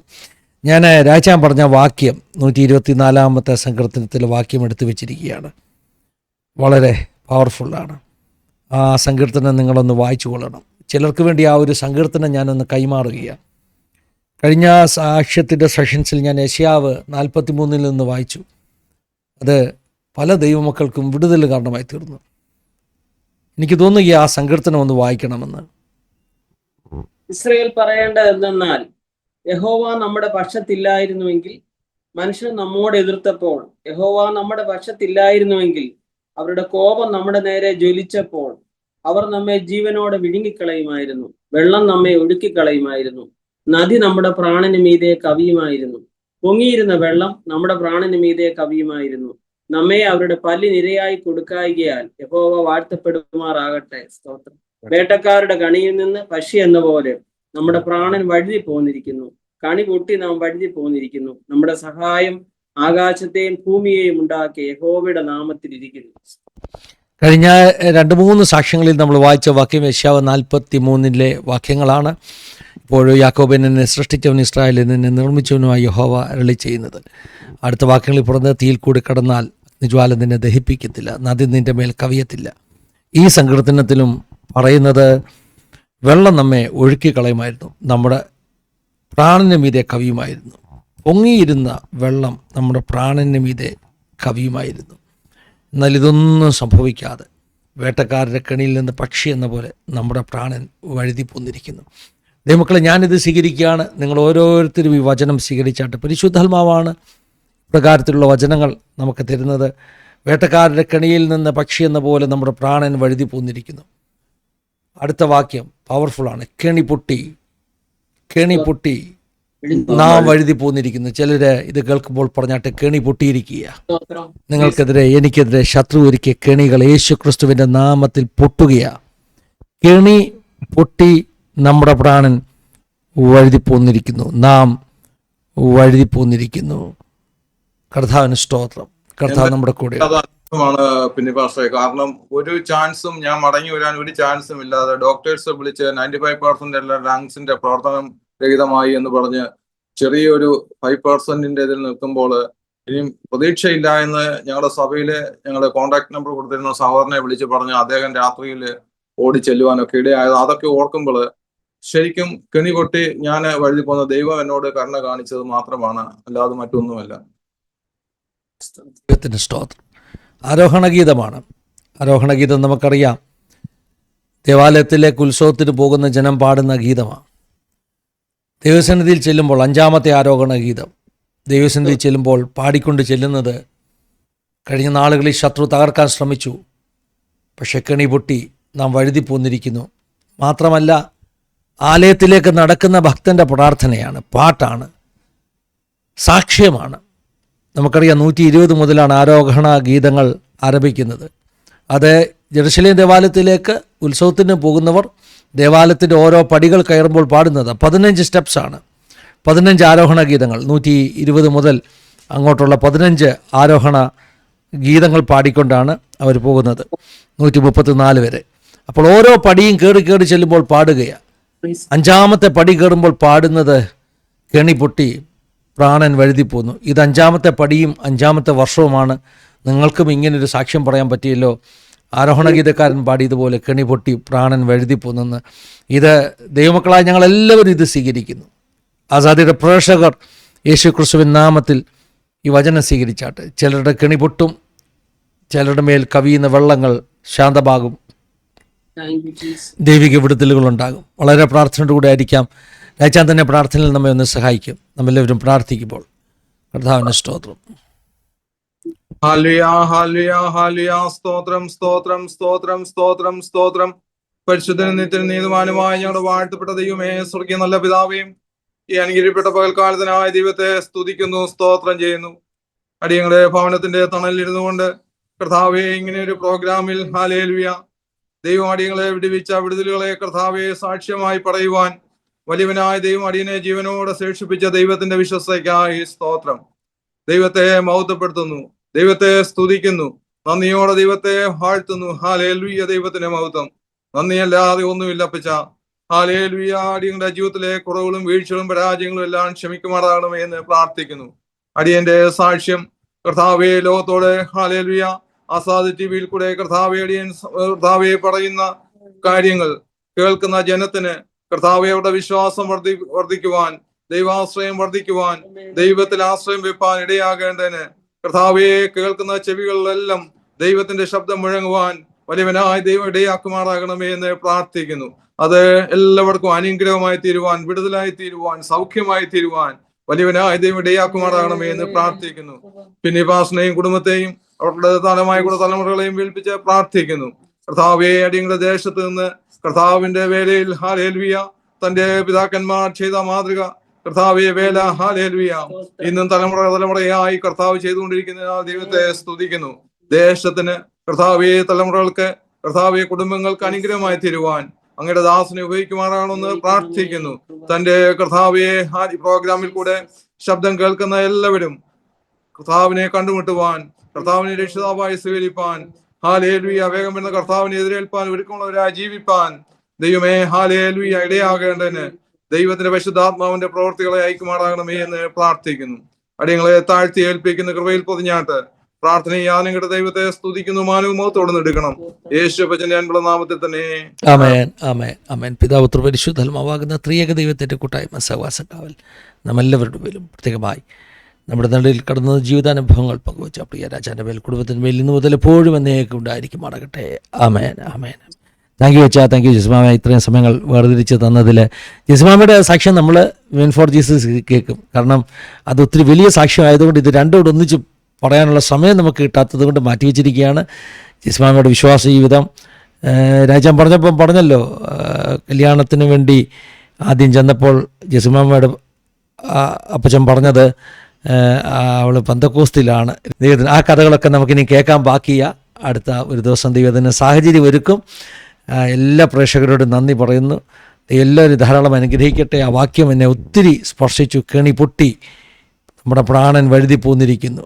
അതെ, കെണി പൊട്ടിയിരിക്കുകയാണ്, പ്രാണൻ വഴുതി പോന്നിരിക്കുകയാണ്. ദൈവത്തിൻ്റെ പ്രവൃത്തി നമ്മുടെ മേലെല്ലാം വെളിപ്പെടുത്തുവാൻ കർത്താവ് വിശ്വസ്തനാണ്.